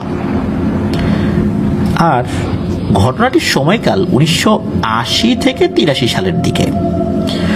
ওনার বাবার এক দুঃসম্পর্কের চাচাতো ভাই ছিলেন, যার নাম ছিল মহসিন মিয়া। ছোট থেকেই এই মহসিন চাচা অনেক মেধাবী ছাত্র ছিলেন। তো ঘটনা যখন ঘটে ওই সময়ে উনি তখনকার সময় ম্যাট্রিক পরীক্ষার্থী ছিলেন। বুঝতেই পারছেন, ওই সময় এই ম্যাট্রিক পরীক্ষার্থীদেরকে কিন্তু যথেষ্ট সম্মান করা হতো। এমনকি ওই সময় যারা পরীক্ষা দেবে, পাশ করা তো অনেক পরের কথা, যারা পরীক্ষা দেবে এদেরকেও দেখতে আসতো লোকজন। মানে এমন একটা শিক্ষার কদর মানুষের মধ্যে ছিল। সঙ্গত কারণে কোন উপজেলা এবং কোন গ্রাম সেটা আমরা উল্লেখ করছি না। পরীক্ষা শুরু হওয়ার মাস দেড়েক আগের ঘটনা। উনি স্থানীয় একটি মেলায় গিয়েছিলেন, যেটা ওনার গ্রাম থেকে প্রায় 8 কিলোমিটার দূরে ছিল। উল্লেখ্য যে ওই এলাকায় আশ্বিন মাসের শেষ দিনে বিশাল একটা মেলা বসত। মেলাটির বয়স প্রায় 300 বছর, এখনো বসে। ওখানে কিন্তু বিভিন্ন ধরনের জিনিস আসতো, সার্কাস, যাত্রাপালা, এরকম জিনিস আসতো। বিশেষ করে যাত্রাপালা তো থাকতোই। তো চাচার আবার যাত্রাপালা দেখার খুব শখ ছিল। এই কারণে উনি প্রায় দূরের মেলাতে যেতেন শুধু যাত্রাপালা দেখার জন্য। আর যেহেতু লেখাপড়ায় উনি ভালো ছিলেন, লেখাপড়ায় ফাঁকি দিতেন না, তাই কখনো কখনো যাত্রাপালা দেখতে গেলেও পরিবারের সদস্যরা এই বিষয়ে তাকে কোনো শাসন করতেন না। যাই হোক, ঘটনার দিনে দুপুরের পর সাইকেল চালিয়ে তিনি যথারীতি সেই মেলায় গিয়েছেন। মেলায় ঘুরে বেড়াতে বেড়াতে সন্ধ্যা হয়ে গেছে। সেদিন ছিল আবার ভরা পূর্ণিমা। সন্ধ্যার পরেই তিনি তার রাতের খাবার খেয়ে নিয়েছিলেন। যাত্রাপালা সাধারণত রাত 12টার দিকে শুরু হয়। আর দীর্ঘ অনেকটা সময় তো পড়েই আছে। উনি কি করবেন, মেলায় আবার ঘুরে বেড়াতে লাগলেন। এমন সময় হঠাৎ করে একটি মেয়ের দিকে তার নজর যায়। চাচার বর্ণনা অনুযায়ী মেয়েটি এতটা সুন্দরী ছিল যে তখনকার সময়ে গ্রামে এরকম সুন্দরী মেয়ের দেখা পাওয়া খুব দুষ্কর ছিল। চাচা খেয়াল করলেন মেয়েটা চাচার দিকে অদ্ভুত দৃষ্টিতে তাকিয়ে আছে। চাচা যেদিকেই যাচ্ছেন বারবার সেই মেয়েটার সাথে দেখা হয়ে যাচ্ছে। কেন জানি বারবার তার সাথে দেখা হয়ে যাচ্ছে, যেদিকেই যাক না কেন। তখন তো এইরকম বিদ্যুতের আলো গ্রামেগঞ্জে পৌঁছায়নি, তবে হেজাক বাতি মোটামুটি মেলা প্রাঙ্গণে অনেকগুলোই জ্বালানো থাকতো। আর হেজাকের আলো কিন্তু অনেক দূর পর্যন্ত যায়, যেটা অনেকেই জানেন। এখন তো আসলে হেজাক বাতি দেখা যায় না। যেহেতু অনেকগুলো হেজাক বাতি জ্বালানো ছিল, মেয়েটার চেহারা কিন্তু চাচা খুব ভালো করেই দেখতে পাচ্ছিলেন। আর ওই মেয়েটার প্রতি চাচা এক অন্য ধরনের আকর্ষণ অনুভব করছিলেন। তিনি মেলা থেকে একটু নির্জন দিকে গেলেন, যদি মেয়েটার সাথে একটু কথা বলা যায়। কিন্তু অনেকক্ষণ নির্জনে থাকার পরেও মেয়েটা এলো না। চাচা কিছুটা মর্মাহত হয়ে পড়েন যে মেয়েটি তার দিকে তাকালো, কথা বলতে চাইলো বলে মনে হলো, অথচ মেয়েটা এখানে এলো না কেন? খুব তো নির্জন জায়গায় উনি যান নাই, শুধু লোকজন যেখানে আছে একটু কোলাহল থেকে একটু সাইডে লোকজনদেরকে দেখাই যাচ্ছে। তো মেয়েটা ঘুরে ঘুরে বারবার তার সামনে আসছে, অথচ উনি এখানে আসছেন, মেয়েটা কেন এলো না? এদিকে এরকম করতে করতে যাত্রাপালার সময় হয়ে গেছে। মাইকে ঘোষণা হচ্ছে যে এখনই শুরু হবে, সবাই চলে আসেন। যাত্রাপালার নাম ছিল রূপবান। তিনি টিকিট কেটে শো দেখতে চলে আসলেন, কিন্তু ওনার মন আর মানছে না। শোটা দেখতেও মন যাচ্ছে না, সারাক্ষণ ওই মেয়েটার কথা তার মনে পড়ছে। কিছুক্ষণ শো দেখে তার আর ভালো লাগে না। তিনি শো ছেড়ে বেরিয়ে আসেন, ভাবেন যে কারো কাছ থেকে মেয়েটার সম্পর্কে কিছু জানা যায় কিনা। কিন্তু উনি শো শেষ তো হয় না, শো থেকে বেরিয়ে এসে দেখেন যে কিছু মিষ্টির দোকান ছাড়া কোনো খাবারের দোকান বা অন্য কোনো দোকানই খোলা নেই। তো চাচা ভাবলেন যে ওইখানে গিয়ে মেয়েটার ব্যাপারে খোঁজ খবর নিবেন। তো চাচা মিষ্টির দোকানে গিয়ে খোঁজ নিলেন, কোনো উত্তর পেলেন না। তারা বললেন কই, এরকম তো কাউকে দেখেই নেই। চাচা আশাহত হয়ে যাত্রাপালার তাঁবুর কাছেই তার সাইকেলের কাছে গেলেন। উদ্দেশ্য বাড়িতে চলে আসবেন আর যাত্রাপালায় ঢুকবেন না। সাইকেলের তালা উনি খুলছেন, ঠিক তখনই পেছন থেকে একজন বলে ওঠে, অনেক রাত হয়ে গেছে, এখন বাড়ি যেও না বাবা, ভোরে যেও। চাচা ঘুরে দেখলেন যে ওনার বাবার বয়সী একজন মানুষ, তবে তার কথায় চাচা আসলে পাত্তাই দিলেন না। চাচা চিন্তা করলেন যে এখন চলেই যাব, আর সারা রাত এখানে থেকে কি করবো, যাত্রাপালা দেখতে ভালো লাগতেছে না। ভালো লাগলে না হলে একটা অন্য কথা ছিল। আর ওনার আরো একটা উদ্দেশ্য ছিল যে মেয়েটা হেঁটে হেঁটে হয়তো বা আশেপাশে কোথাও গিয়েছে, দেখি রাস্তায় পাই কিনা, এটা কোন বাড়ির মেয়ে। তো ওনার মাথায় আসলে তখন ওই মেয়ের চিন্তাটা ছাড়া অন্য কোনো চিন্তাই ছিল না। রাত তখন প্রায় 2টো বেজে গেছে। যাই হোক, উনি ওই মুরব্বী ভদ্রলোকের কথা না শুনে মেলার মাঠ থেকে বেরিয়ে গেলেন। এরপর উনি কি মনে করে পেছন দিকে তাকালেন, তাকিয়ে দেখলেন ওই লোকটাকে কোথাও দেখা যাচ্ছে না। তখন মাইকে ওই যাত্রাপালার কিছু শব্দ টব্দ হচ্ছিল, গান হচ্ছিল। চাঁদের আলোয় পথ চলতে একটুও কষ্ট হচ্ছিল না চাচার। মেলাটা ছিল নদীর পাড়ে, সেখান থেকে কাঁচা সড়ক দিয়ে ইটের রাস্তায় ওঠা যেত। তো চাচা সাইকেল চালিয়ে আসছেন, কিন্তু তার কেমন যেন একটু খটকা লাগছিল, কারণ আসার সময় রাস্তার আশেপাশে অনেক বাড়িঘর ছিল, কিন্তু এখন কিছুই নেই। শুধু চারপাশে ফসলি মাঠ ছাড়া কিছুই দেখা যাচ্ছে না। হালকা কুয়াশা আর চাঁদের আলো, কেমন যেন একটু অন্যরকম ভাব, অন্যরকম একটা অনুভূতি। তার মাথায় নাকি ওই সময় শুধু সেই মেয়ের চিন্তাটাই আসছিল। এদিকে তিনি যে ভুল রাস্তায় অনেকখানি চলে এসেছেন তা খেয়াল করেন নাই। সেই সময় তার পানির জন্য খুব পিপাসা পেয়েছিল। কিছু দূরেই একটা স্লুইস গেট, অনেকে সুইস গেট বলে, তো সেই স্লুইস গেট দেখা যাচ্ছে। তিনি ভাবলেন সেইখানে সাইকেল থামিয়ে খালে নেমে পানি খাবেন। তাই স্লুইস গেট আসতেই তিনি সাইকেল থামিয়ে পানিতে নামলেন, ঠিক ওই স্লুইস গেটের নিচে। বেশি পানি ছিল না অবশ্য। পানি খেয়ে উপরে উঠে আসতে গিয়ে খুব মিষ্টি একটা সুঘ্রাণ পেলেন তিনি, সাথে নূপুরের শব্দ। কে যেন মিষ্টি করে গুনগুন করে গান গাইছে। গানের কথাগুলো বোঝা যাচ্ছে না, তবে সুরটা অনেক মিষ্টি। চাচা ভালো করে চারদিকে তাকালেন, না কিছুই নাই, তো কিছুই দেখা যাচ্ছে না। হঠাৎ করে তার চোখ গেল খালের অন্য প্রান্তে। দেখলেন যে ওই সেই মেয়েটা খালের পাড়ে পা পানিতে ডুবিয়ে পানি নিয়ে খেলছে। চাচার তো কথা বন্ধ হয়ে গেছে। চাচা তো পুরোই অবাক। আরে এতক্ষণ তো একেই খুঁজছিলেন, আর এই মেয়েটা এইখানে একা একা রাতের বেলা বসে আছে। চাঁদের আলোতে মেয়েটার পোশাক সহ হাত পা চেহারা সবকিছুই স্পষ্ট বোঝা যাচ্ছিল, মনে হচ্ছে সেগুলো চকচক করছে। কিন্তু কোনো কারণবশত মেয়েটা চাচাকে কোনো কিছু বলছে না। চাচা নাকি তখন হিতাহিত জ্ঞান শূন্য অবস্থা। তিনি খালের মধ্যে দিয়েই ওই পারে যাবার চেষ্টা করছেন। এইবার মেয়েটা ওনার দিকে তাকায় এবং অদ্ভুতভাবে খিলখিল করে হেসে ওঠে, আর হাতের ইশারা করে আস্তে আস্তে কাছে আসার ইশারা করে। চাচা বলে ওঠেন, এই মেয়ে তুমি কে? তুমি এখানে কি করো? মেয়েটা তখন বলে ওঠে, এই পারে এসো, তোমার জন্যই তো এখানে অপেক্ষা করছি। চাচা ওই অবস্থাতেই ওই মেয়েটার দিকে আগাতে থাকেন। তার আসলে তখন সেন্স কাজ করছে না যে সে কোথায় যাচ্ছে, রাতের বেলা এই মেয়েটা এখানে কি করে, তার গার্ডিয়ান কোথায়।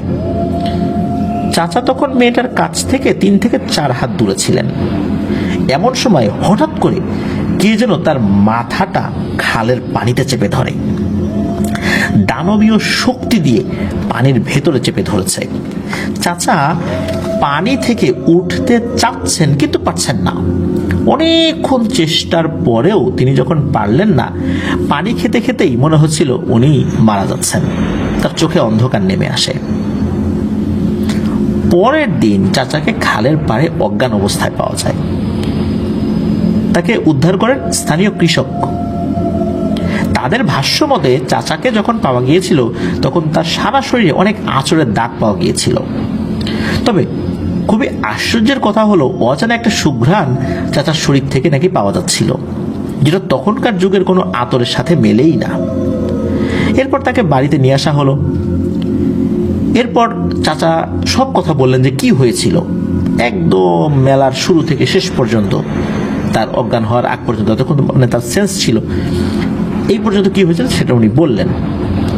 মূলত এরপর থেকেই চাচা কেমন যেন অন্যরকম হতে শুরু করেন। উনি কথা খুব কম বলতেন, কেউ কিছু বললেই রেগে যেতেন আর বলতেন আমি চলে যাব, আমাকে যেতে দাও। কিন্তু কোথায় যাবে এই প্রশ্ন করা হলে তিনি কিছুই বলতেন না, শুধু মুচকি হাসতেন। উনি প্রায় সারাদিনই ঘুমাতেন আর রাতে জেগে থাকতেন। কার সাথে যেন কথা বলতেন, তবে কি ভাষায় কথা বলতেন এটা কেউ বুঝতে পারতো না। মনে হচ্ছে অজানা কোনো এক ভাষায় সে কথা বলছেন, কিন্তু কোন ভাষা? ওই সময় তার বাড়ির লোকজন তো টুকটাক লেখাপড়া জানতেন, তারা কোনো ধরনের কোনো আসলে শব্দ বুঝতে পারতেন না। এদিকে চাচার স্বাস্থ্য কিন্তু খারাপ হতে থাকে, তাকে মনে হচ্ছে চেনাই যায় না, এত শুকিয়ে গেছেন অল্প কিছুদিনের মধ্যেই।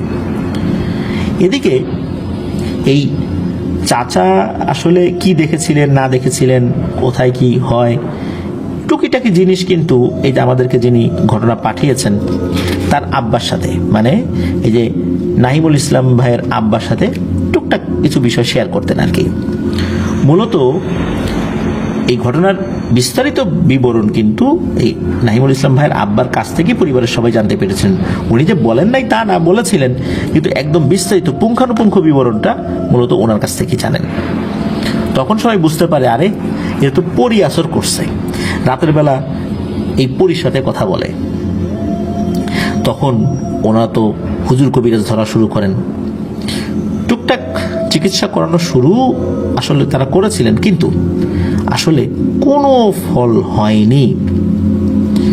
ঝাড়ফুঁকের সময় নাকি তিনি বলতেন যে ওই জগতে তার একজন স্ত্রী আছে, তাকে যে কোনো সময় তার কাছে নিয়ে যাবে, তাই তাকে যেন কোনো ধরনের ঝাড়ফুঁক না করা হয়, এটা নাকি উনি বলতেন। কিন্তু পরিবারের সদস্যরা কিন্তু করেই যাচ্ছিলেন যে কোনোভাবে এই পরীর আসর থেকে তাকে বের করতে হবে।